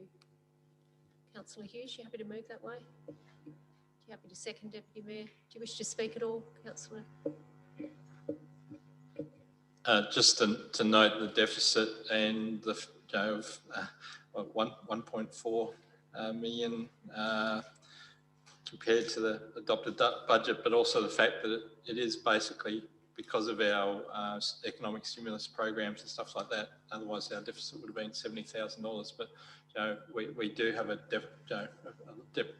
operating deficit, and it's something we really have to be mindful of, especially if we do want to borrow, because our ratio for borrowing, we're quite high in that, and we've got some major projects, and I set out for our future, like the sporting grounds and things like that. So I do think overall, financially, we're operating well, but I do think that whole debt is an important factor as well. Any other discussion? Councillor Tooley. Question for first, Mayor. If I could refer people to page 22 of 85. At the top, there is under point B called Capital Expenditure Revenue Budget. Are you in the attachments? No. I'm in the main document, page 21 of 85 and 22 of 85. 21, yep. Yeah. So the heading is on the bottom of page 21. but it's points 4, 5 and 6. My question is, have those blowouts been explained? They're recorded here. I may have missed it, but I haven't seen. That's the first time I read of those.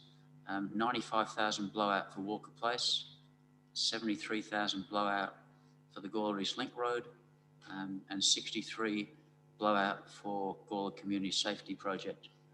Have the members been provided with the detail, the reasoning, the explanation for those very significant blowouts? Because they add up to 231,000.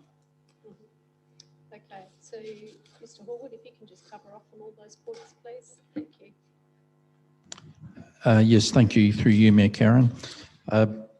Your points 4, 5 and 6 that Councillor Tooley is referencing on page 22, just to clarify for members, they're not actually blowouts. They're actually, as we've indicated in the report, unexpended costs from 2019-20 financial year. So that's actually on page 160 of the attachment. Have I got that right? No, I'm looking at the actual attachments. So that's where it is, and it says yes, brought forward from previous financial year. Yep. Is that correct? So yes, just to clarify, Mayor and members, it's relative to the timing of when their expenditure was incurred relative to the 1920 and 2021 financial year.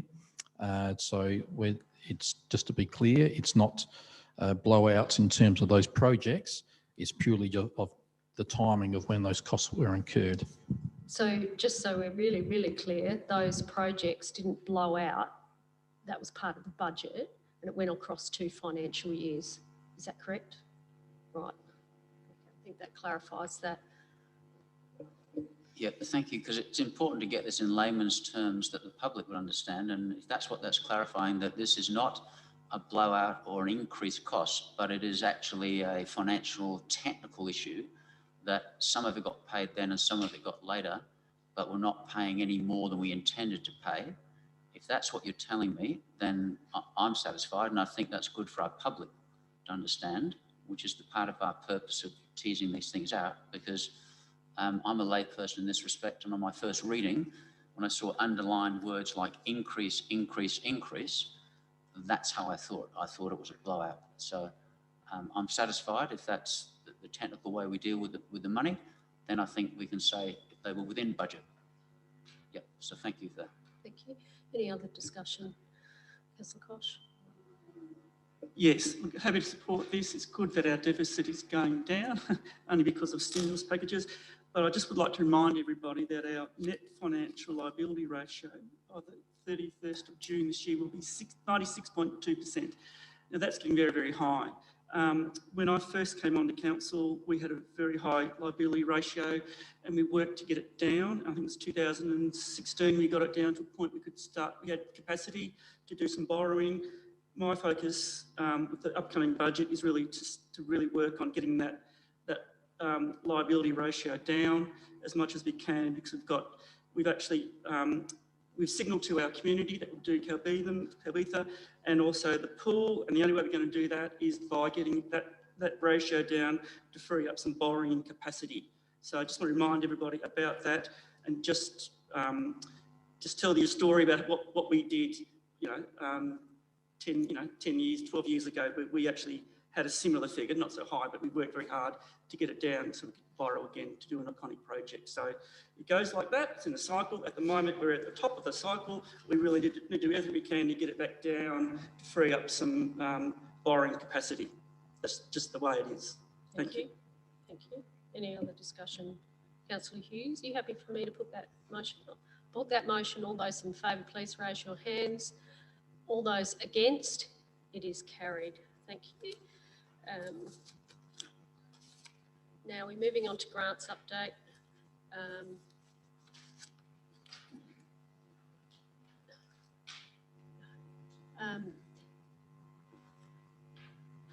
We have an officer's recommendation. It's a very thorough recommendation. 11 points. are you wanting to change it, David? Is that what you? So through the chair, I've just noticed a typo in 10A2. 10A2. Yes. It should be council's contribution of 10,000, not 6,000. 10A2 seeking $10,000. So seeking 10,000 as a contribution, then council's contribution would be the same 10,000. It's within the body of the report. All the financial implications are correct. It was a typo in the recommendation. Apologies.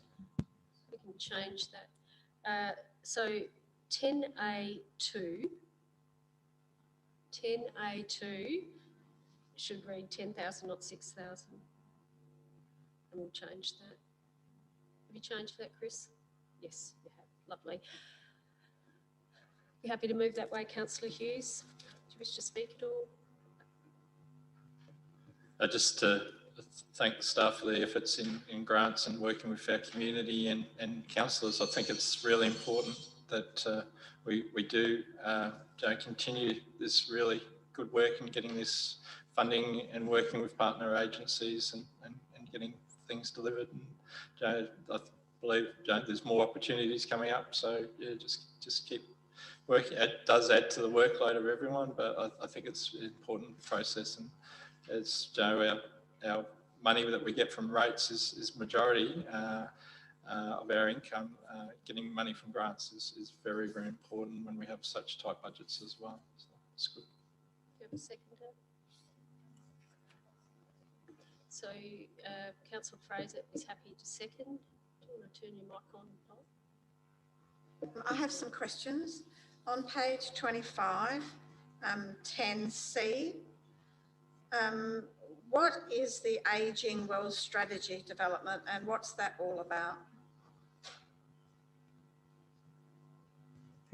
Through the Mayor. So that's essentially looking at the framework around, I guess, working with our older people in our community. So currently we have Disability Access and Inclusion Plan. We don't have anything specific around working with older people in our community. So whether that's, infrastructure around, paths and those kind of things, but well as our programming and our services. So at the moment we really have our Home Assist program that works with our older community, but we don't have any other framework in place. So that's looking at providing us a bit of support to put a framework in place, but also deliver some things on the ground as well. So potentially like, some assistive aid, library or some of those kind of things as well. Thank you. And another question. It talks about the Gawler West half-court basketball court being 25,000. Can I ask what the total cost of that playground is? Does anybody know? Mr. Delina, so Gawler West Playground. Yeah, through you, Mayor. It's listed in the report. I believe it's in the vicinity of $300,000. We had $150,000 in the $300,000 in that order. Yeah.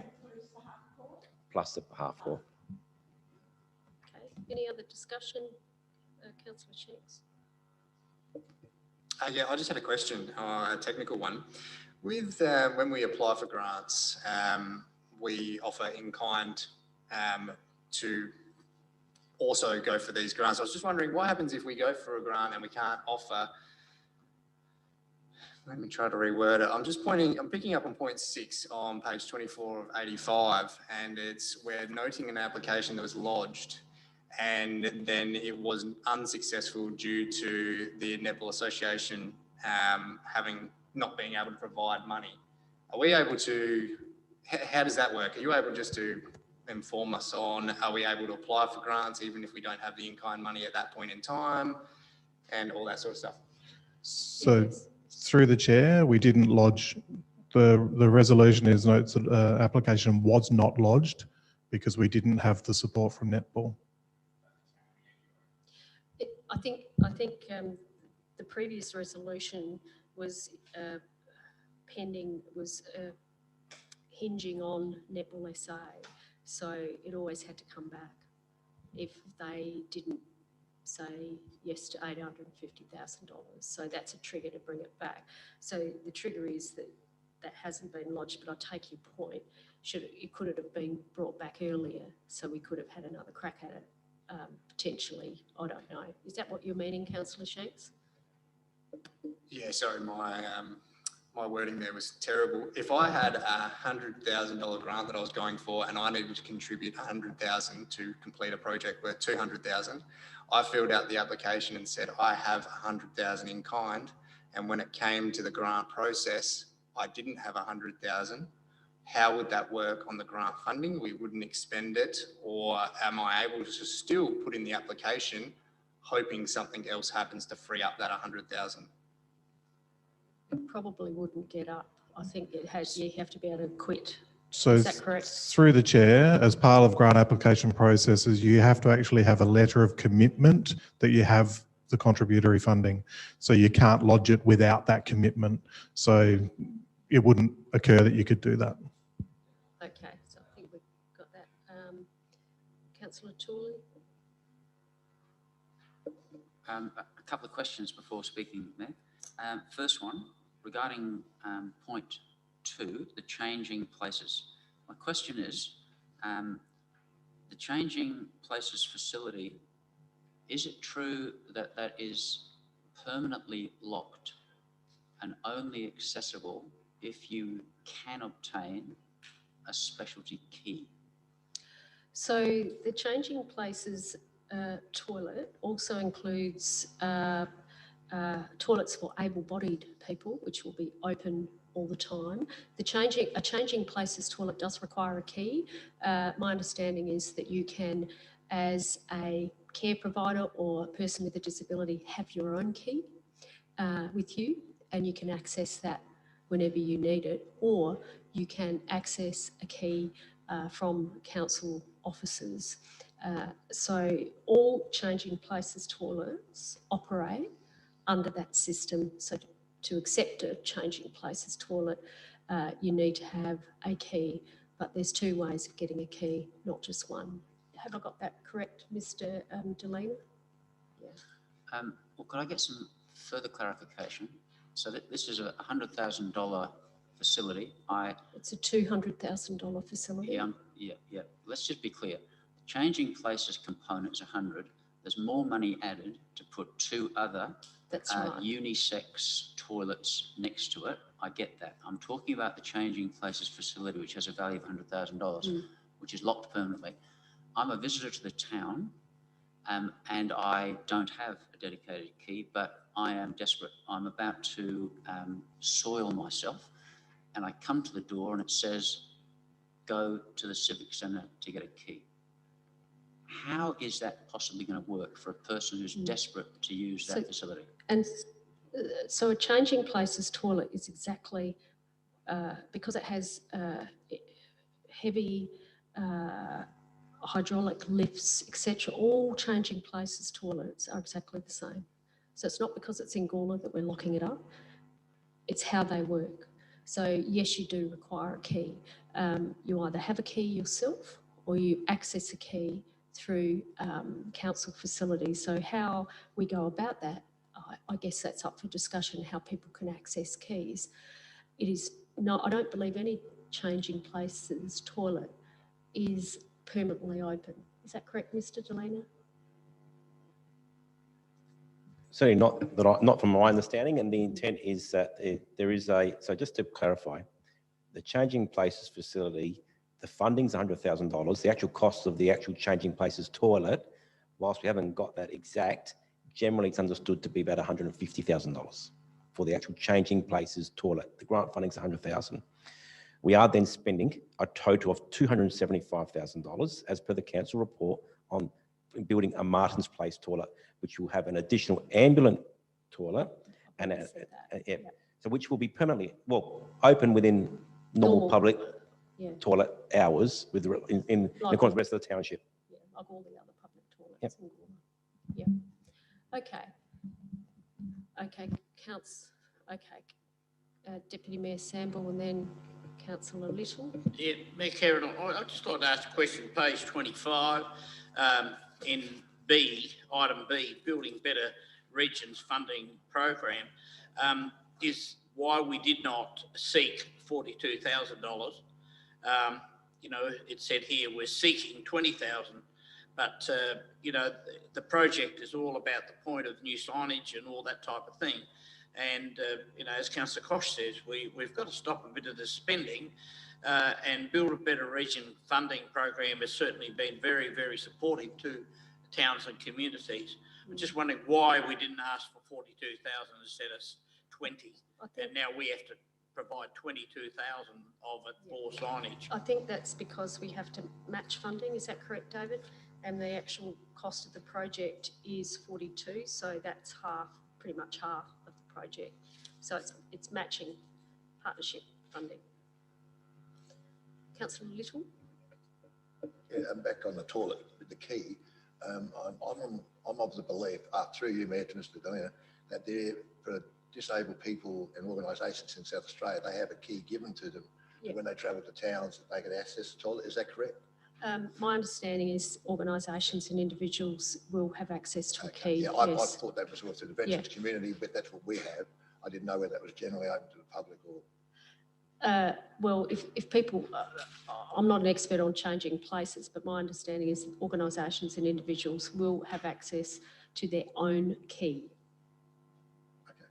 No, and so if they're going from place to place, they will know where these changing places because they'll have a key to a changing places. There's only 4 in Adelaide, I believe. This will be the 4th. So yes, there will be quite a.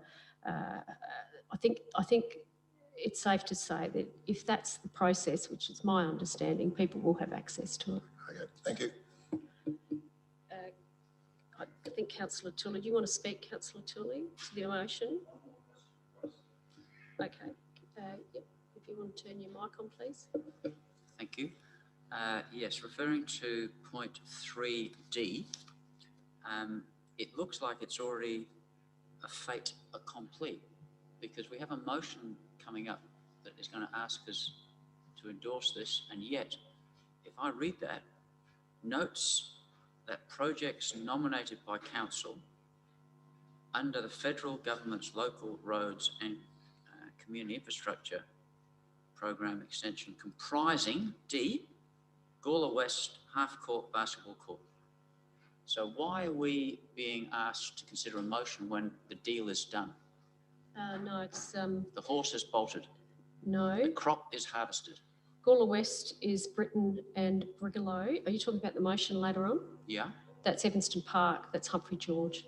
Not the same one? Not the same one. Oh. Separate part of town. I fully retract. No problem. I think if we can keep moving, can you make it quick, Councillor Fraser? To go back to the key again, I'm assuming it's like a master key, so it would fit any of the toilets, like around town? Changing places. Yes. There'll only be one in Gawler, and there's another one at the pool, but you won't need your own key because you'll be in the pool. But if you're in another area and there was one, your key would fit that as well? I it's like believe a master key? Yes. Yes. Yeah. So it's actually an exceptionally good system. Okay. Councillor Hughes, do you want to close the debate? Sorry, Councillor Tully. Here you go. Yep. I am going to support the motion, but with the qualification. It's clear, as you can see here, that on the one hand, we apply for grants and that's a great thing, but most grants come with some sort of sting and co-contribution. And this is my fear, that we are continuing to extend ourselves with these commitments. We win these, we have to contribute more. We're already in severe debt situation. We're reaching high level limits. I think Councillor Koch mentioned a 96%. I think that's listed to where we're getting to in some sort of threshold. So let's say we win all of these. Well, we've then extended ourselves. Is that going to mean we have to put rates up? I mean, if we are going to have to put rates up, we're on a hiding to nothing with our community if we do that. But if we win these grants, we have an obligation, clarified by Councillor Shanks' question, and answers that we have an obligation. We're already saying we've got the money. If you give us, we've got our bit to go with it. So that's the sting in the tail that we've got to be careful of. And that's why we've got to be careful not just to use a complete scattergun that says every grant that's possible we'll go for. You can do that if your debt level is low and you're really managing your money and you've got the capacity to pay for it. If you haven't got that, you've got to be aware that you're running the risk of extending yourself. And I read again today in the Advertiser, and poor old Adelaide City Council's been in the focus for quite some time with their excessive spending and expenditure. It's now revealed that in that rush to spend money, they've neglected to look at the depreciation of assets. The picture on there was the Torrens weir, and that is multi-million dollars, and every one of those items has a fail date. We know that. Every one of our assets, and that's the whole thing with civil engineering. You have a road, you have a bridge, at some point it's got to be replaced. You have a liability. We hear that in the budget talk. So that's my fear in this, that continual grab for grants, if not carefully measured against the long-term financial plan and costing, could result in a sting in the tail, whereby we've got to get the money from somewhere. My fear there is, well, the soft option is a rate grab, and I wouldn't want to support that. So that's I will support this because I think there's a lot of good stuff in there. It's a huge list. But I just want to flag that warning. We need to be very careful about that. Thank you. CEO, did you want to respond? Yes, if I could. Just wanted to reiterate that the administration don't have a scattergun approach to grants. The level of detail demonstrated here is based on a solid understanding of Council's financial position. All of these projects are considered not only in the context of our current budget, but in the draft budget moving forward. We are mindful that, yes, we are certainly reaching the upper end of some of our sustainability ratios. We've started that, well, that's been an ongoing part of our conversation, that over the last 12 months or so, it's been a real focus on stimulating the economy, getting funding out there into the community, seeking opportunities where we can, where we have done so. But the clear conversation at our last workshop on the budget is that we need to be cautious moving forward. And I'm sure we'll demonstrate that as part of the budget information that goes out to members towards the end of this week for next week's meeting. Okay. So, Councillor Hughes, you happy for me to put the motion? I'll put that motion. All those in favour of the motion, please raise your hand. It is carried unanimously. Thank you. So now we're moving on to 11.6, independent community member. So this is asking us to authorise staff to conduct an expression of interest process. Happy to move that way, Councillor Davies. Do I have a seconder? Councillor Little, any discussion?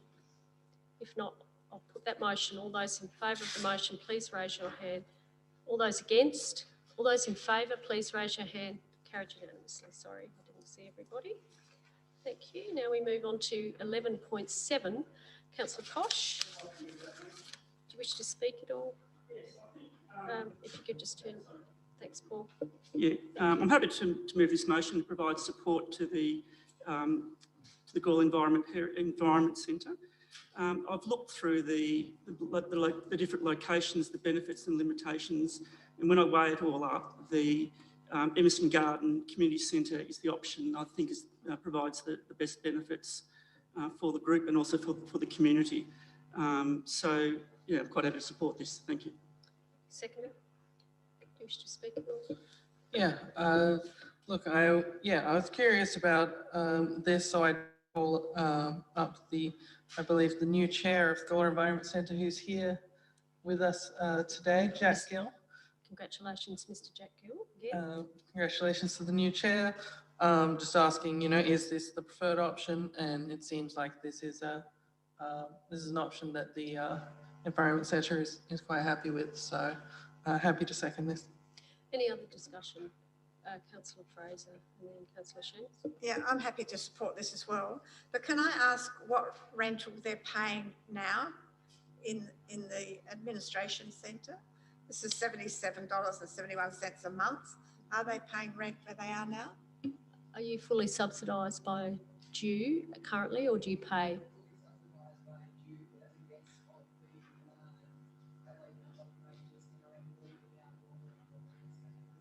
Okay.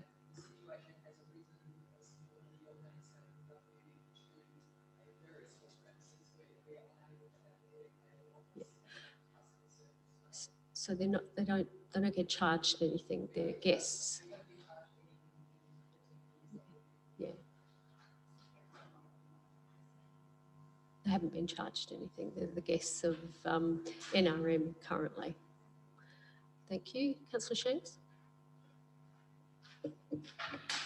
Yeah, look, I'm happy to support this. I know Jack Gill won't let the group enter into any contracts that he's not comfortable with. So, yeah, look, I'm happy to support it and see how we go. Any other discussion?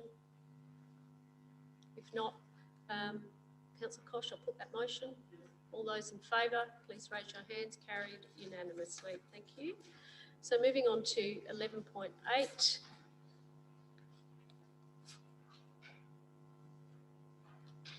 You happy to move that way, Councillor Goldstone? Do you wish to speak at all? Yeah, just quickly, this is obviously, as the report says, it's all about being business ready for the 19th of March. It's pretty straightforward, the recommendation. I think the new policy, the development application hard copy lodgement fee waiver policy, that's a mouthful, is a good initiative. So I think that's worthy of being supported. Happy with the recommendation, happy to move it. Seconder? Councillor Fraser? Any other discussion? Councillor Tooley? Question.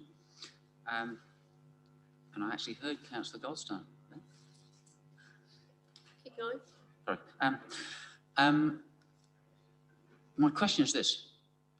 There's an awful lot of policy changes here, massive policy changes and attachments. My question is to you and the administration, how much information, workshopping, consultation with members do you think has occurred regarding the detail and getting us up to scratch in getting a head around the detail and the changes in these policies? Mr. Viney? I think there's been extensive consultation around the code and the new act. It's a slightly different question. Yeah, I suppose there has been extensive consultation and reports to council on the code more generally and the implementation of the PDI Act. I suppose the essence of this is simply, I suppose, for a few of them, or for the majority of the policies, is simply to change the terminology with the policies staying existing as they are, but simply where referenced to the Development Act, it now referencing the PDI Act as the relevant planning legislation, and then the only new piece of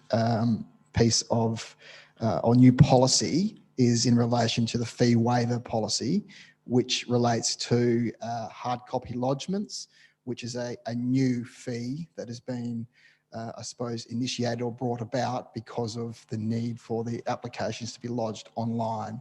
So that's really the only change other than simply terminology. I think it does explain it on page 50 and 51 about some minor changes, and they're more detailed, and it goes through them quite detailed. Thank you, Mayor. Yeah, look, I'm going to speak against this motion. I agree that we know this change is coming, and I agree that we have had some opportunities for information and education around the changes that are coming in the Act. And I know that we've been told that we've got to get ready and that the policies need to be changed. My problem is that I could not get my head around all of this. These are extensive list of documents. There are a lot of changes. They may be terminology, they may be minor, but what I'm mindful of is that some of our existing policies in this area of planning already present problems to members of our community and to developers. They find that when our policies are administered, they find them difficult, they find them problematic, We've all been on the receiving end recently of some email communication between a member and the CEO over what might appear to be a simple matter regarding, planning for a shed. But that is indicative of a wider concern in the community and frustration with development processes. And I'm not saying that, we're an orphan in this. Other councils may have the same, but we certainly have that problem. Therefore, I think a better way would be to educate us. And a good way to educate us is to call a workshop, lay all the policies out, show us the old, show us the new, put the new in red, and more than just that, explain the implications of the changes. And that's my fear. If I endorse this tonight and some of those changes have difficult consequences for people engaging in the planning and development process, then I've contributed to that problem because I haven't been able to do my homework, I haven't been able to get my head around it, and I've just blindly gone along and said, well, I'm just swamped, there's so much of it, hit me in one time, just trust everybody and do it. And I don't think that's good, and I think we've been caught before. So just to make it clear, and so if the public's listening, that's my reasons why I won't support this in this way tonight. Any other discussion? Councillor Hughes? What's the time implications of, words seem to be struggling tonight. What's the time implications on and not dealing with this tonight, and why do we have it tonight, etc., etc.? So if we look at statutory requirements on page 52, the Planning and Design Code will be in effect across the state as of the 19th of March, and you could argue that our policies won't be in line with that. That's a fairly strong argument. Have I got that right, Mr. Viney? And that's before our next council meeting. Okay, Councillor Koch. Yeah, look, I'm happy to support this motion. I'm happy with the response from Mr. Viney. I don't agree that we have problems with our planning process. I think people just need to comply to the requirements within the policies. We will have a problem if we don't if we don't adopt this tonight, because our policies won't align with the new code. We've had plenty of time to go through the code. We've had a lot of workshops on it. I'm not overly keen on it, but that's the way it is. And I think we need to get our policies in place so it best suits our council and our residents that we put in developments. If we don't have this in place, then they will be in trouble. Thank you. Any other discussion? Yeah, look, given the time restraints and given the conversations that I've sort of been privy to with Ryan Viney being on the cap for 12 months and then, subsequent interest in the item, I'm comfortable in supporting what we have to do to comply. I am not necessarily comfortable with the way that the code is going, in all honesty. I don't agree with Councillor Koch around the process being easy for applicants. We do need to realise that a heavy majority of our ratepayers don't speak town planner, and there is a bit of a breakdown in communication that can be avoided sometimes on both sides. I'm not putting all that just straight onto staff. I didn't run for council because everyone was happy with the processes. So yeah, that is something we need to look into. I do take on board what Councillor Tooley's saying, and I understand the position. Workshopping these through not only benefits us elected members, but it also provides a easy to access video feed for future reference for ratepayers on trying to understand how this new code is going to be implemented. And yeah, look, every conversation with Ryan, I am very intimidated by the information and the knowledge that does come through that is being scrutinised, implemented, and there's a lot to unpack there. And I think even Ryan would admit that he was quite intimidated when it first came across the desk last year. So Yeah, look, I think this is what we need to do, and we are in the same boat as our neighbouring councils. So, yeah, moving forward, we do need to make these adjustments, and I'm happy to see them through. But we do need to note there is some communication there where there will come a time where we are going to have to really make this obvious, and that time's coming very, very soon to our ratepayers on how that works on a development level, on your applicants that are putting through their sheds, their garages, their pergolas, their additions, because we are seeing a little bit of a theme where process may not be understood by the people that don't speak the language. So, and I can sympathise with that. Any other discussion? Councillor Goldstone, you happy for me to put the motion? I'll put that motion. All those in favour, please raise your hands. All those against, it is carried. Thank you. Now moving on to 11.9, delegations review. I might ask for a mover and a seconder, and then I'll take your question. Happy to move that way, Councillor Little. You happy to second it, Councillor Goldstone? Do you wish to speak, mover or seconder? I'll take your question, Councillor Fraser. I noticed that we have revoked motions, and then we have renewals. Why don't we just renew it? Why do we have to revoke it? I think it's part of the requirement under section 44.6. Is that right, Chris? That we have to revoke it and then put in a new delegation? Cleaner the whole process, so that if there are leftover conditions that haven't been reallocated in the renewal, so they get revoked, so they're not just left hanging. It's a better process. I think that's the answer. So we've got a mover and a seconder. Any discussion? I'll take Councillor Tooley, and then I'll take Councillor Deputy Mayor. I'll take Councillor Tooley. You've got the floor. Okay. Mayor, I'm speaking against this motion for a number of reasons. First of all, it's too much. It's info overload. And if I asked you to put your hand up and say that you totally understand the implications of all of these delegations, I wonder how many people would say, yes, they totally do. It goes on for pages and pages, and I just can't get my head around it. That's the first thing.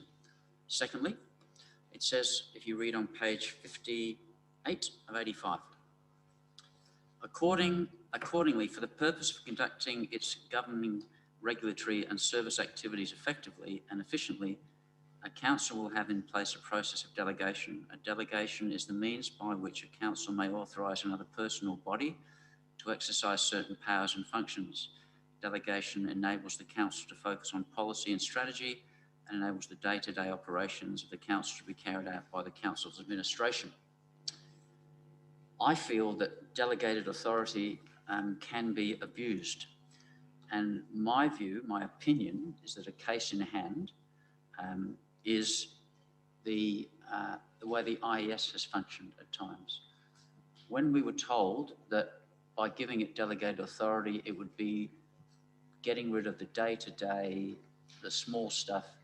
Ian, I promise you, it'll never be the big stuff, never be big items. They'll always come back to council. And you've witnessed me in this chamber fighting that very issue on a number of occasions where giant issues were just done on delegation. My view is, in that case, that we were sold a crock, and my view is that that is an abuse of the powers of delegation. So members, what you need to realise is that you're putting a huge amount of trust in the administration, and there is the potential that the CEO or the administration may simply say, in their view, this matter was basically grey, day-to-day, and of a low level of interest. Therefore, we made the decision without consulting you. Well, I'm a great believer that we, as the elected body, are the key engine room for decision making. And therefore, it worries me that stuff that we should be considering may not be considered by us. And having had 6 years experience, I'm now not as naive as I was, and I now fear that some stuff gets done that I don't even know has been done and should. The old, what was that American politician? The known unknowns, the unknown unknowns, the known unknown unknown unknowns. On it went. You don't know what you don't know. I'm a critic. I'm a critic of how aspects of this administration operate. And I'm a believer that the elected member is meant to hold the administration to account. It's in the Act, it's in the regulation, it's your duty, and particularly because these things often have an implication for finance and financial effect, and we're meant to manage that. So they're the two reasons. I'm fearful of delegating too much, and I just can't get my head around all the small print, the implications. It's sort of, I feel like I've been swamped, and hidden in there may well be, either accidentally or on purpose, some stuff that I would never want to delegate. And so for that reason, I will be going on the record that I will not support this blanket, huge push to say, well, it's what we do every year, let's just do it. I don't know what's been slipped in, what hasn't been slipped in. I'm, with good reason, sceptical. I won't be supporting it. And of course, I'll be calling a division because I want to be on the record. If any of this stuff goes through and it has a sting in the tail, I want to be able to say, told you so.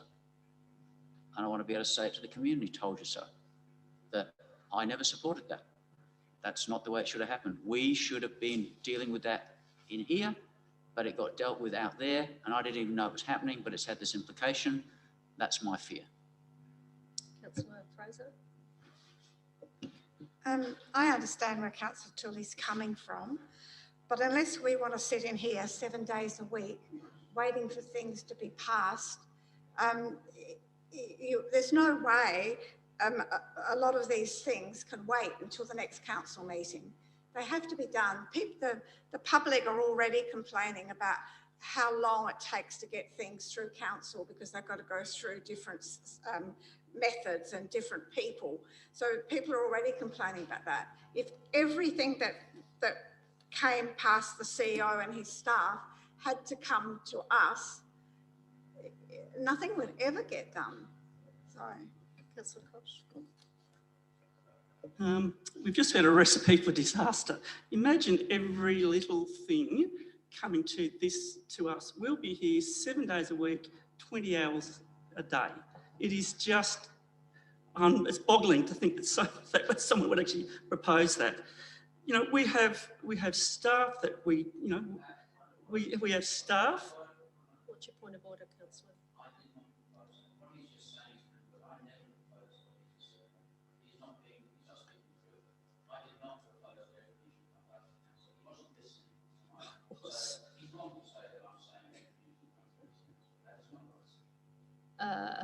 That isn't what, so I'll uphold that point of order. Yep. Keep going, Councillor Koch. We have appointed the CEO and we give him delegation for a whole raft of duties. You know, they're part of the Act. He's got to perform those. He delegates them out, etc., etc. That's how it functions. That's how councils function. And we have an oversight responsibility. Yes, we do. You know, and that comes through our budgeting process and a whole of other processes. We do have an oversight role, and we do perform that. So we need to have this delegation so that we have the normal functioning of our council, a local government authority. So I'm quite happy to support this. Thank you. I've got very patient Deputy Mayor there, having his hand up. Deputy Mayor. Hey, Karen. One of the big problems we've got in this town at the moment is feral cats. And we heard some people come along to a previous meeting and complain about it. Now, I don't know, I haven't been able to speak to the CEO or Jack about whether there's been anything done. But as of this morning, I was told the feral cats are still being fed every morning at 5 different feed spots. Nothing in here on page 243 can I see where it says about the dog and cat management, and it runs through there. There's about dogs and things, they've got to be chipped and all that and so forth, but no real rules on cats. Now, I'm sorry, but these cats are destroying all the beautiful birds in their area, and also those that are, you know, very conscious about the fact to look up, keep their cat inside and so forth. But so I'm just wondering, you know, whether something can be made stronger to deal with a problem that elected members have got at the moment with the ratepayers. But there's one thing that I picked out that I'm not sure whether cats drive cars, but on page 245, it's got receive a statutory declaration from the owner of the vehicle who can be received an explanation notice on the explanation reminder given under the expiration of the Offences Act. I'm not sure, but it's written into the dog and cat area, so that may need to be removed, because whether the feral cats are getting around in unregistered vehicles, I don't know, but we've got to do something about feral cats, and I hope that we act on that as soon as possible. So I'll get Mr Viney to take that on notice, and if you can get back to Deputy Mayor Sample around the draft bylaw. Thank you. On cats. Now, I think I saw you next to Councillor Shanks, and I think Councillor Goldstone after that. Is that right? Firstly, Sambo, thanks for lightening the mood there. That was fantastic. Look, I understand where Councillor Tooley's coming from. I also, and I'm 2 years in, and I'm hopefully a little bit more optimistic, but I do understand the position. I'm happy to support this, but what I do sort of take away from the comments that Councillor Tooley has said is why. We have an elected member that has a certain skeptics. He does worry about these things. Now, I don't think we should be sweeping that under the carpet, because some of his beliefs and some of his worries are actually mirrored out there in our community. So I understand where this position is coming from. What I've read through the officer's recommendation and what I can see there is a procedural thing, in my opinion. And, you know, I might be proven wrong in years to come. I'm not too sure. I hope I'm not. But I am sort of trusting in the procedure with these delegations. And I do note that, yes, if we did sort of talk about every single act on there and implementing it, we would add a bigger workload to us, and you know, you'd almost make the CEO obsolete, which I'm sure he wouldn't appreciate. But yeah, look, I'm happy to support this how it is, but there's a lot to unpack there, and we as a council do need to actually start figuring out how we're going to do that. So, any other discussion, Councillor Goldstone? Yeah, just a reminder, I guess, that delegations are important, because without the delegations, the council staff can't do their job. The council would cease to operate, basically. So it is important that the delegations are done. I understand about, you know, how much there is here to consume, but nevertheless, it's important they get adopted. So yeah, I'm happy to support it. Councillor Little, are you happy for me to put that motion? I'll put that motion. All those in favour of the motion, please raise your hands. All those against, it is carried. Councillor Tooley has called a division. All those in favour, please stand, and I'll call your names out. We have Councillor Davies, Councillor Kosh, Councillor Goldstone, Councillor Little, Councillor Hughes, Deputy Mayor Samble, Councillor Shanks, Councillor Fraser. All those against are Councillor Vallelonga and Councillor Tooley. The motion is carried. Thank you. Now we move on to recommendations of committees. Firstly, we go to the Gawler Youth Advisory Committee meeting held on the 1st of February. We have a number of recommendations, and I'll work through them one by one. Firstly, the appointment of the chair and the deputy chair, and they happen to be here tonight. Renee Chamberlain is here, and also Jack Gill, who and the YAC are asking us for Renee and Jack to be chair and deputy chair. Happy to move and second, moved by Councillor Davies and seconded by Councillor Shanks. yeah, we'll just say that, look, we've got a great new team. They're come along, see all the excitement of the council meeting, which is a little more exciting, I would say, in certain aspects than the Youth Advisory Committee meeting. But you know, I do like the Youth Advisory Committee meeting. And yeah, just to say that I think they'll do a great job, and also to thank Angus and Brenna, who were the previous chair and deputy chair, for their time. Thank you. Councillor Shanks. Elected members, I'd like to introduce you to your competition in the 2022 elections. I think these guys are going to be very strong in their roles that they're playing in the community. They're already showing great promise. And yeah, seeing the youth advisory flourish the way that it does is really, really good. It yeah, provides optimism. And I think I've said it many times before, but yeah, look, they have maturer conversations than us sometimes. So yeah, I'm really, really happy to see this moving forward, and this is yeah, a good appointment, and look forward to working in with them. Any other discussion? If not, I'll put that motion. All those in favour, please raise your hand. It is carried unanimously. And congratulations, Renee and Jack. Well done. Look forward to working with you. Now we'll move on to the next recommendation. Happy to move that way, Councillor Davies, seconded by Councillor Shanks. So we've got some resignations, we've got some expressions of interest, and we've also got some recommendations that 4 people get appointed for 2 years. Councillor Davies. Yeah, so thanks to Shay, Ashley and Vin. And the new positions here, 2 of them were previously on the committee, Brenna and Darcy, and they're both young and school age still, so it's good to get a good range of ages on the YAC. And then 2 of Alexander Pryor and Abby Dale are new, so it's good to see that we're able to continually refresh and fill up the committee with active members.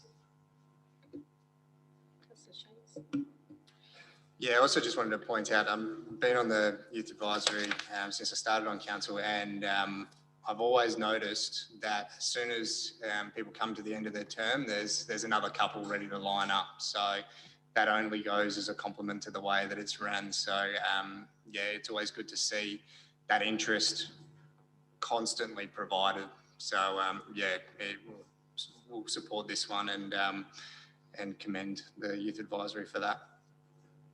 If there's no further discussion, I'll put that motion. All those in favour, please raise your hands. Carried unanimously. Thank you. We'll move over the page to the terms of reference.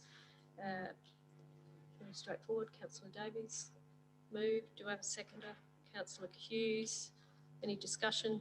If not, put that motion. All those in favour, carried unanimously. So we'll move on to item 7.2, motion that Renee Chamberlain and Jade Hancock be appointed to the SEEP working group. Happy to move that way. Councillor Davies, seconded by Councillor Ballalonga.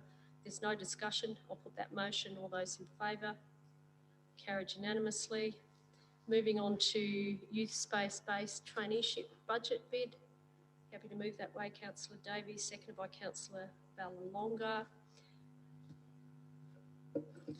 Yeah, this one is something that it was submitted last year, and I think it's a real great sign of progress in the Youth Advisory Committee that they're starting to get their head around the budget process, and the power that they do have as a formal committee of council to be able to do something like officially, ask for something to be submitted in the budget.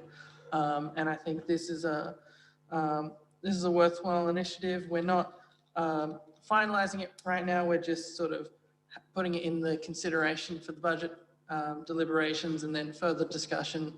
I imagine the new chair and potentially other YAC members will come along and give an explanation on why they think it's so valuable. Any other discussion?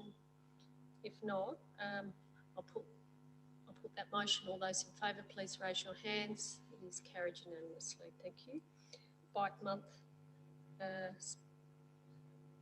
recommends to council that a subgroup be formed, and they're naming some of the members of the proposed subgroup. Happy to move that way, Councillor Davies, seconded by Councillor Hughes. Any discussion?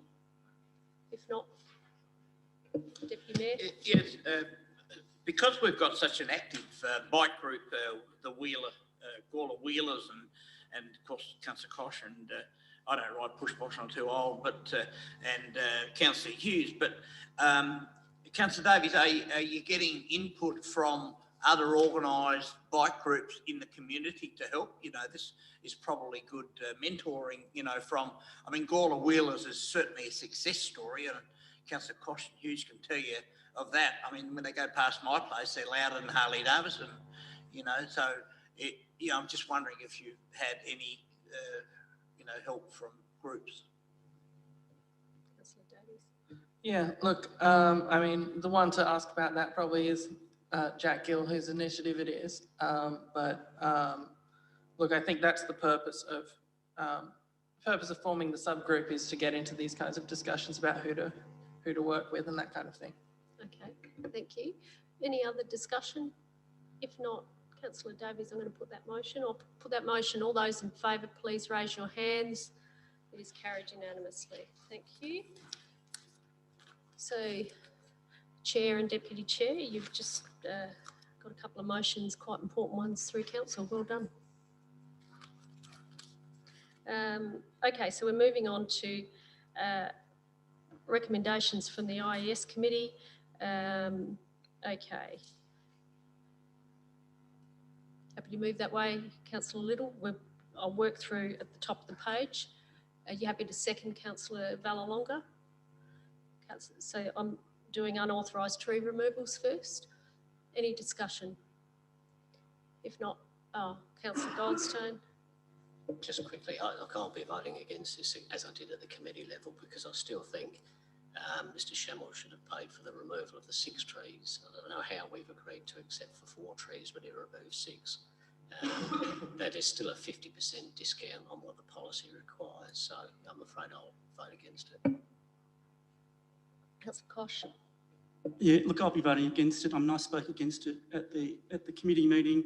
I think he should have sort of paid the whole amount. He should have actually applied for the removals, not take them out and retrospectively come here and ask for a reduction. I think that sets a very bad precedent in our community.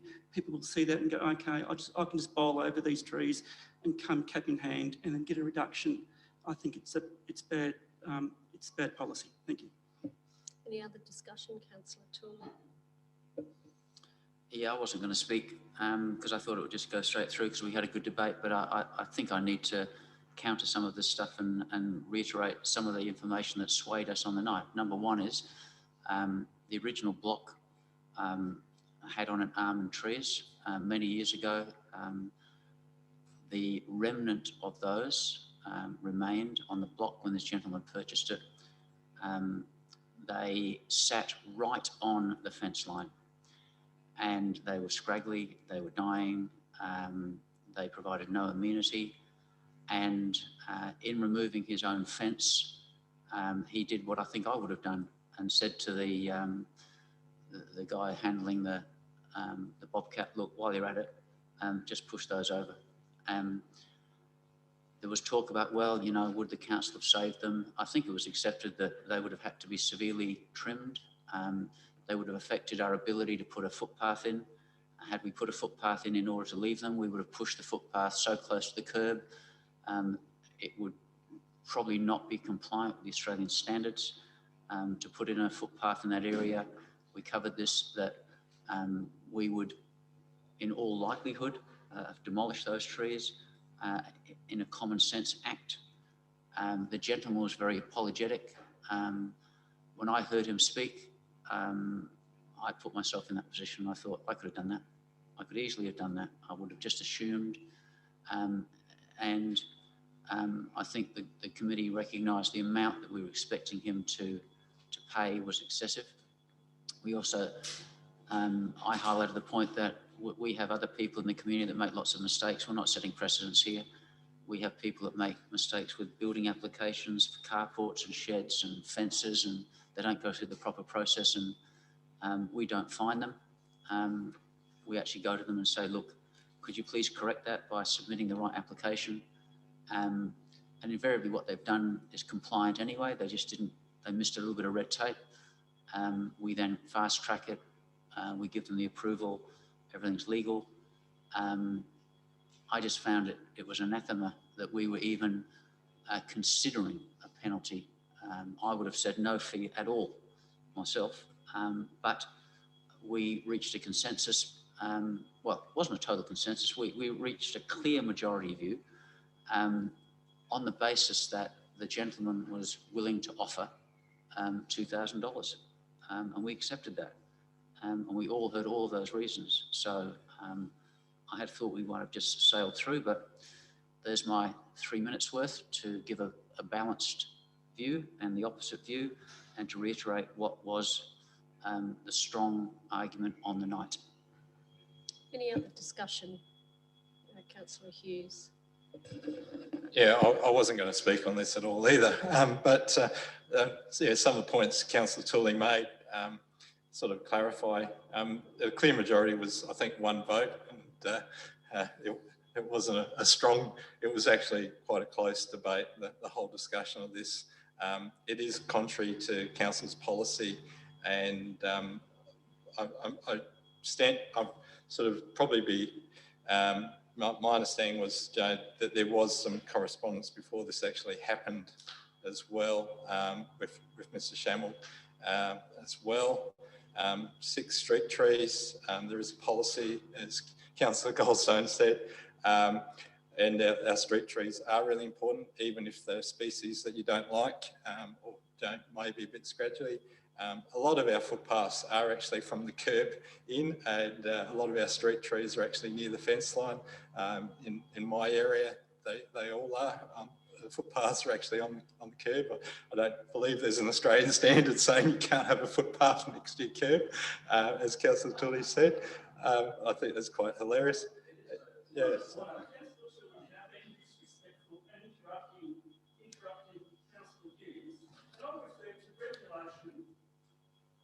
What's your point of order, Councillor Kosh? Councillor Hughes is interrupting the meeting of a member, and this is the regulations. Regulations 29, part 1A, calls an interruption to interrupt another member who is speaking. I think Councillor Tooley is in breach of that. My ruling is that Councillor Tooley did interrupt Councillor Hughes, so I will uphold that. However, I don't think it was a major interruption. However, Councillor Hughes, if you can continue, please. I don't think you've used up your 5 minutes yet. Thank you. Yeah. So we'll keep going. No, I'm not sending you out just yet. So Councillor Hughes, if you can, you've got the floor. You've got the floor. Councillor Hughes, you've got the floor. Thank you. If you'd like to wrap up, Councillor Hughes, of what you were talking about. I'll try and roll over, but I think there is a bit of disruption in the chamber at the moment. Yeah. Yeah, a little bit of banter. But yes, I think it's been covered. The 6 street trees. There's things like trying to cool our environment and everything else, and the money from this policy and procedure actually goes back to actually replacing street trees and planting trees in our reserves. So I do think that the counter offer of $2,000 I would have accepted, as I spoke on at the meeting, for more money. And in line with our council policy, and supported our council policies that we have in place. So I think that's really important that we do that, and support looking after our street trees as well. Thank you. Any other discussion? I think Councillor Shanks, you had your hand up, and then Deputy Mayor. figure if everyone's going to have a crack, I might as well jump in here. So yes, we did have a good debate on the night, and we did have the applicant come. And as I sort of spoke on the night, I endorsed the applicant actually addressing council. I think it's a very powerful thing. I'm usually against removing trees. I don't think that's our best way forward. But in this particular circumstance, we had 6 dilapidated trees that were right next to each other. I also got clarification from staff in how that would suit our planting style now against our policies. And those 6 trees that close together did not align with any of the way that we would do our street trees. However, we did debate on the night about street tree versus tree inherited by street verge, et cetera, et cetera. And I think we came to some of us came to the consensus, which I think is a logical situation here, in my own opinion, that these trees were in the wrong spot. They were not in any good condition. And then there was even some back and forth on how would this owner's contribution of 6 trees go to the street, local to the area, and et cetera, et cetera. And I think we even pointed out that what was there and now what is not there is a bit of a favour to street amenity in the area. The way that this debate going and the way that we had the debate on the night, we're actually squabbling over $1,000, if you remember correctly, because we were all happy to actually turn around and say, look, I understand the argument. We balanced it and we said, why don't we ask the applicant if he wants to throw in $1,000? We save face, because the reality is that we can cover and we can justify. Unfortunately, we weren't able to address the applicant at the night, and that didn't happen. So I think the money grab that we're talking about here is a bit of a moot point.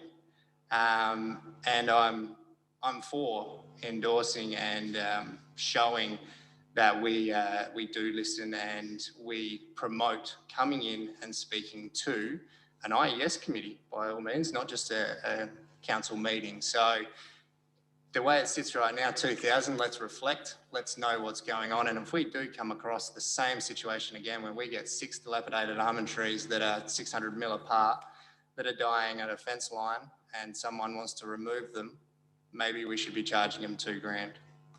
Let's look at it when it comes here. Deputy Mayor. Thanks, Mayor Karen. Yeah, well, certainly I'll be quite open. I mean, it's not very long ago that hundreds of thousands of dollars were spent on that thing called the River Red Gum that should be down on the edge of the creek that's around in Woolworths car park. And people are complaining to me every time I go to Woolies. I love Woolies, it's a good shopping centre and that, but the rubbish from the cockies and all that sort of stuff and so forth. So much in Gawler, the trees are really becoming a problem. And, you know, I wasn't going to say anything either, but Councillor Tilley opened up the box. So it's good to talk about it. But the first time I ever saw a grown man cry that has been a very successful business person, a dentist in this town, was when he came running up to my place and said to me, Brian, what is going on? They're removing those beautiful green pepper trees from Clonley Park. Now, for any of you that ever walks down around that way, those pepper trees were the best shade trees, always evergreen and everything, the whole lot. But the council decided they're going to rip out all the pepper trees, but not the boxthorn bushes, not the castor oil plants that are still there, and not the artichokes, which are all the way along this magnificent expressway. I just think somehow or other, maybe it's another workshop, Councillor Tilley, and that sort of thing. We've got to come to some common sense about this. I know when Les Harrison retired, he said also he was going to bury common sense. I haven't seen it come back yet. And I really think that instead of us wasting time talking about crappy almond trees, you know, and that's what they were dead, because I went and seen it, because the fella that and his son that owned it is a large employer in this town, spends a lot of money in this town. So I think we've got to look a bit more with common sense when it comes to trees that aren't of value. There's 3 dead trees that have been dead for months up in in Hemmerford Park, and no one's even thought of taking them down. And I got told this morning by a ratepayer, is council going to wait till they fall down? It's on the corner of Hemmerford Drive there when you go down there. Just go and have a look at it. It's as dead as dead as dead, but it's not being removed. We as council should remove those things. Thank you. Any other discussion, Councillor Davies? Might as well jump in. Yeah, no, I mean, the whole crew's here, so. Look, in the original version of the motion, it was replacing the 6 trees with 12, and because that's the policy, standard policy, and I said, you know, I'm happy to sort of, you know, let's say replace the 6 trees with 6 trees, just understanding the circumstances, and then, you know, that amendment didn't get up, and so we went to this one. And look, this is like my second choice, I guess. I'm happy to support it, you know, in alternative. I think it would have been nice to just say, well, 6 trees for 6 trees, but I don't think the full, I understand why there are reasons why the full policy doesn't necessarily make sense, because street trees mean 2 different things. There's sort of trees that are at the street, and then there's, you know, capital letters, street trees. And those were not street trees. Those were leftovers from something else that were not an official tree. So yeah, I'll support this motion. Okay. So Councillor Little, are you happy for me to put the motion? I'll put that. You were the seconder. You didn't wish to speak when you were the seconder.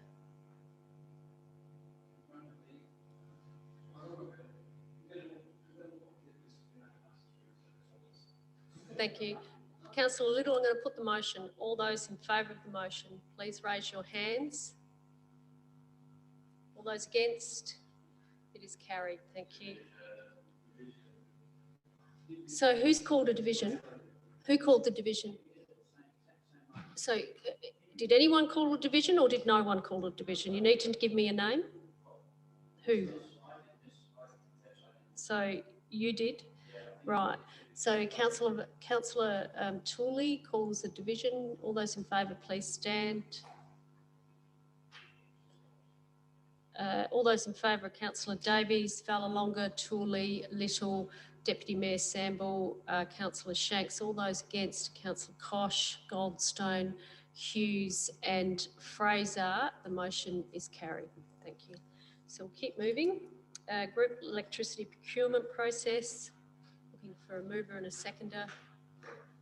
Deputy Mayor Samble, seconded by Councillor Fraser. Any discussion? If not, put that motion. All those in favour?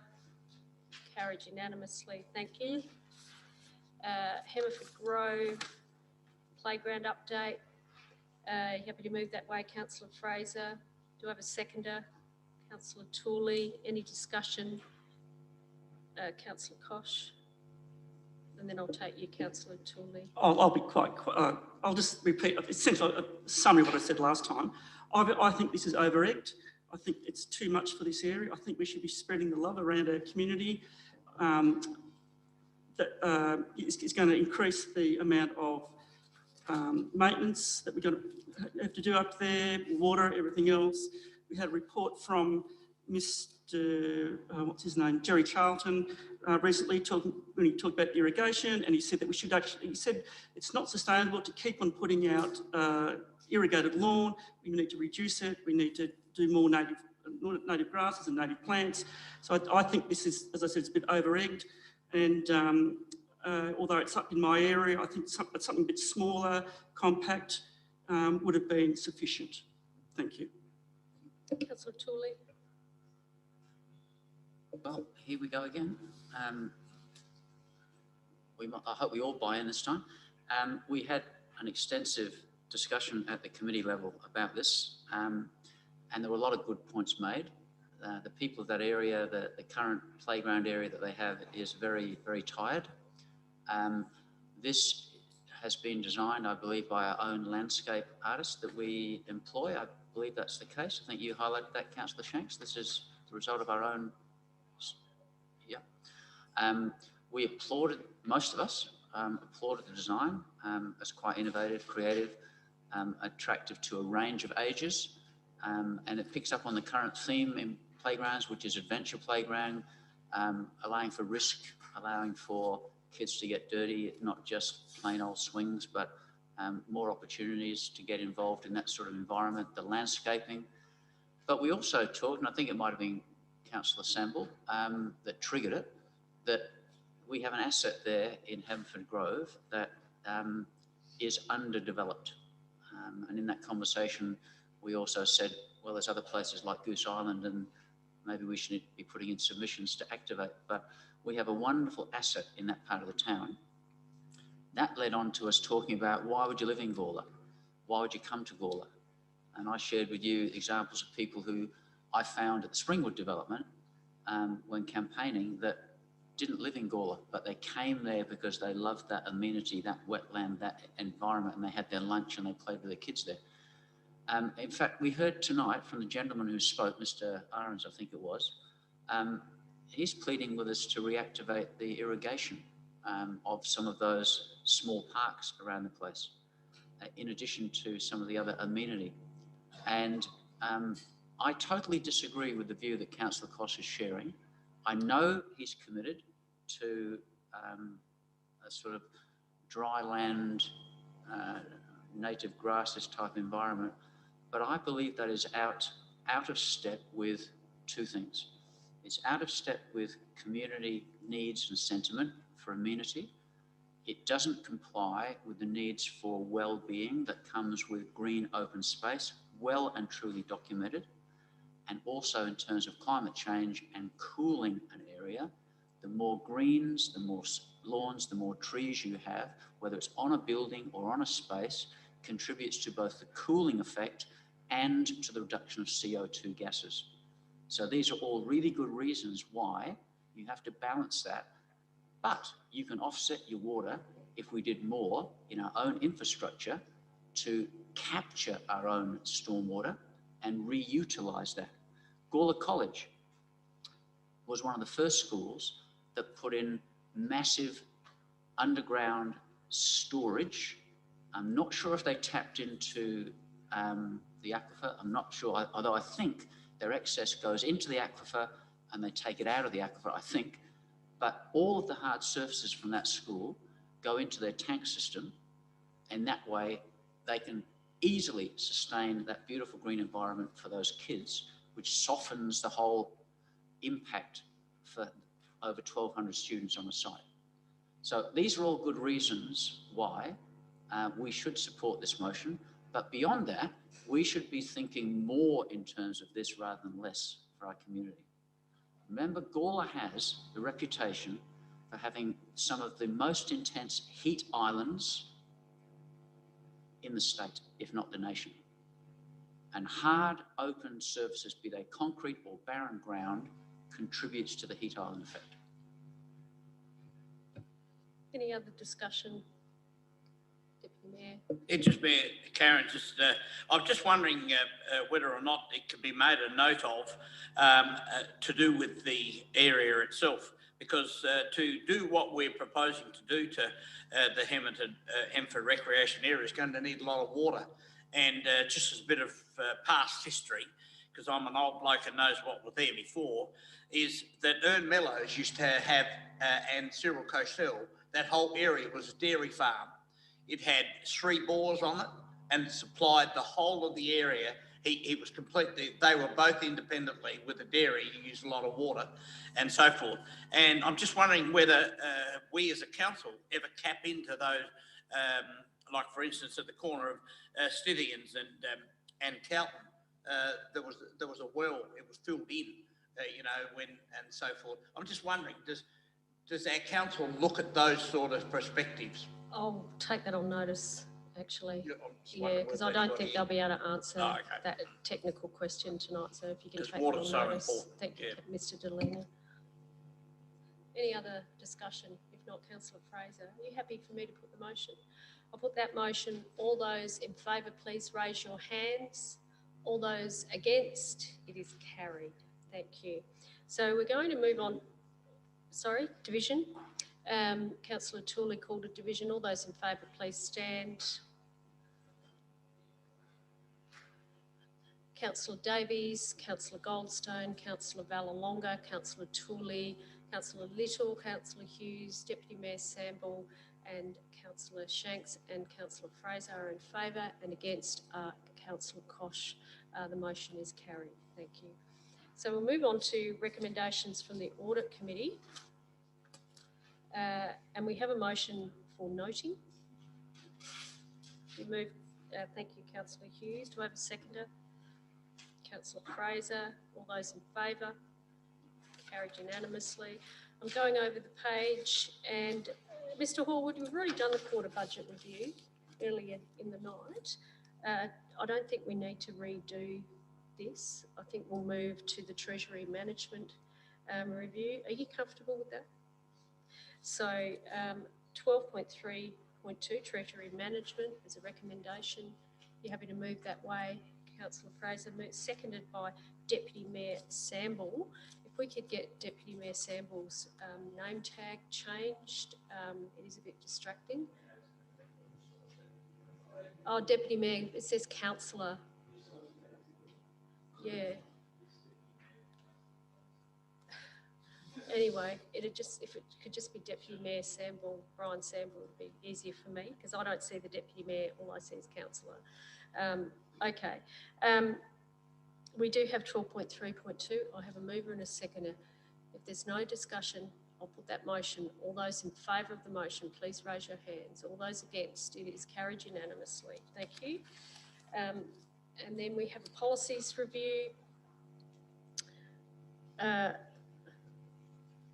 I have a mover and a seconder? Councillor Hughes moved, seconded by Councillor Fraser.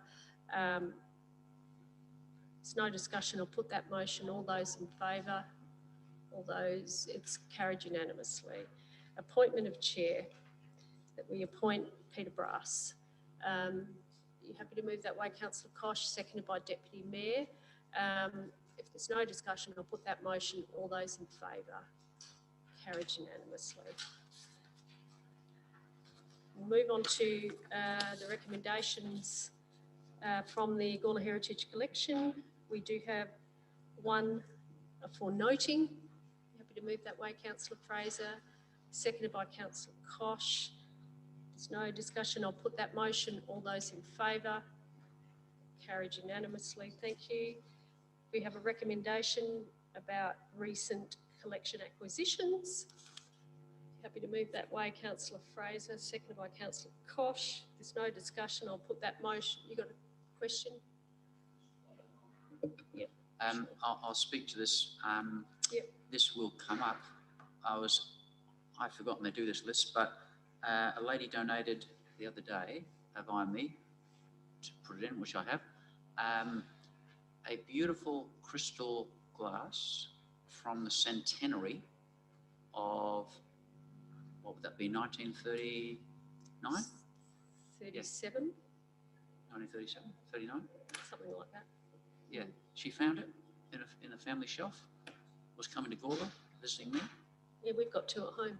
You got two? Mm. Engraved? Mm. Oh, because when I took it down to the heritage area, they hadn't seen one before. Oh, so they've got one in the collection now. There you go. So yeah, all engraved like crystal with a fluting around the very top of them. Oh, yeah. Maybe they're more common than we thought. Okay. Okay. Any other discussion? If not, and that's this is great. We're getting all this fantastic stuff. The collection box, is that definitely in place? I have no idea. Oh, Rob. thank you, Tom. Waiting. I don't want to hold my breath because, yeah, it's still coming. Is it, David? Through the chair, it'll be available when the exhibition opens, the Food Production in Gawler exhibition on the 24th of March. Oh, there you go. There you go. Lovely. Nice to know. Okay. If there's no further discussion, I'll put that motion. All those in favour, please raise your hands. All those against, it is carried unanimously. Thank you. And request for permission to publish of a recommendation. Councillor Kosh moved, seconded by Councillor Fraser. Any discussion? If not, I'll put that motion. All those in favour, carried unanimously. Thank you. everyone. We will move to external bodies report, and then we're going to have a 5-minute break. External bodies report, we have a noting of the minutes. Are you happy to move that way? Do I have a seconder? Councillor Little. All those in favour? Question? Yep. Is here to be able to answer the question, but is the Climate Emergency Action Plan Working Group aware of the recent policy adopted just weeks ago or a few days ago by Marion Council, their strategy for being carbon neutral and for divesting from fossil fuels? Is the CEAP aware of that? I will take that on notice, I think, and we'll get an answer as soon as we can via staff, and we'll circulate that. That's a very good question. I saw that in the paper as well. Yeah. Okay. Thank you. If there's no further discussion, I'll put that motion. All those in favour? Carried unanimously. Thank you. We are going to take a 5-minute break, and then we'll move on to questions on notice and move through our agenda as quickly as we can. We might need a motion to extend Deputy Mayor.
So we might get back.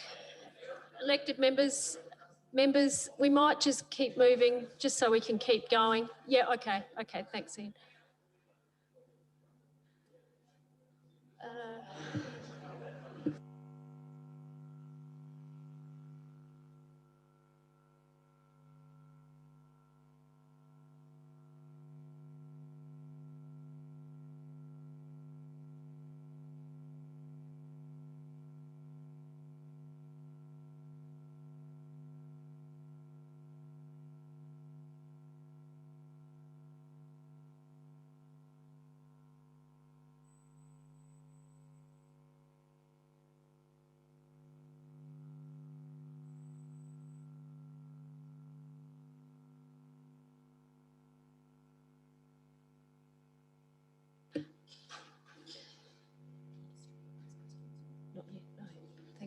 Thank you, Chris.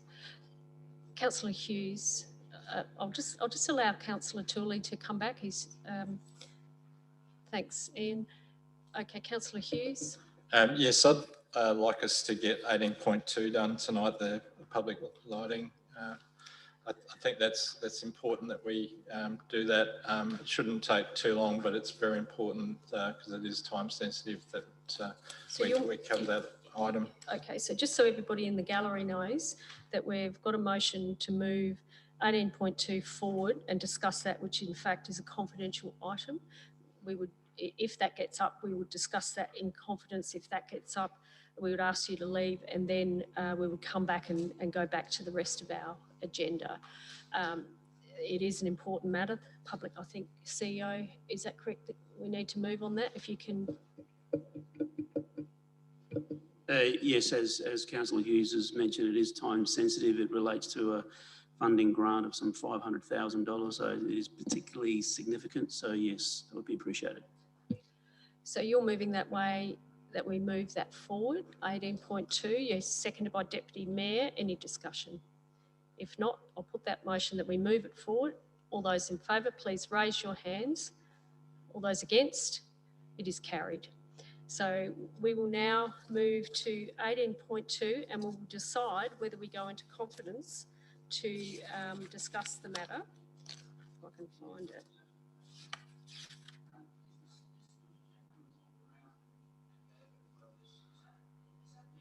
Well, I didn't allow it. I didn't allow it. And I'm the chair. So usually you would ask, that was Mr. Bolton. I don't have a particular objection to people, but I haven't seen it. I don't know what's in it.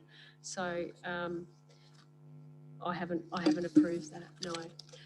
So I do want to discuss this public lighting. We'll do that first and then we can discuss whether we need an extension of time. So I am looking at 83 of 85 of our agenda, and there is a recommendation to discuss this matter in confidence under section 90, subsection 3, subsection J, subsection I of the Local Government Act 1999. Do I have a mover and seconder to move into confidence? Councillor Hughes has moved and seconded by Deputy Mayor Sample. Councillor Hughes. Yes, it's important that this is discussed in confidence because we have been provided confidential information on a confidential basis, I suppose, by SA Power Networks. This information has been provided to us, and I think it's important that we do discuss this in confidence because it is a major project, and its importance is that we cover this off tonight.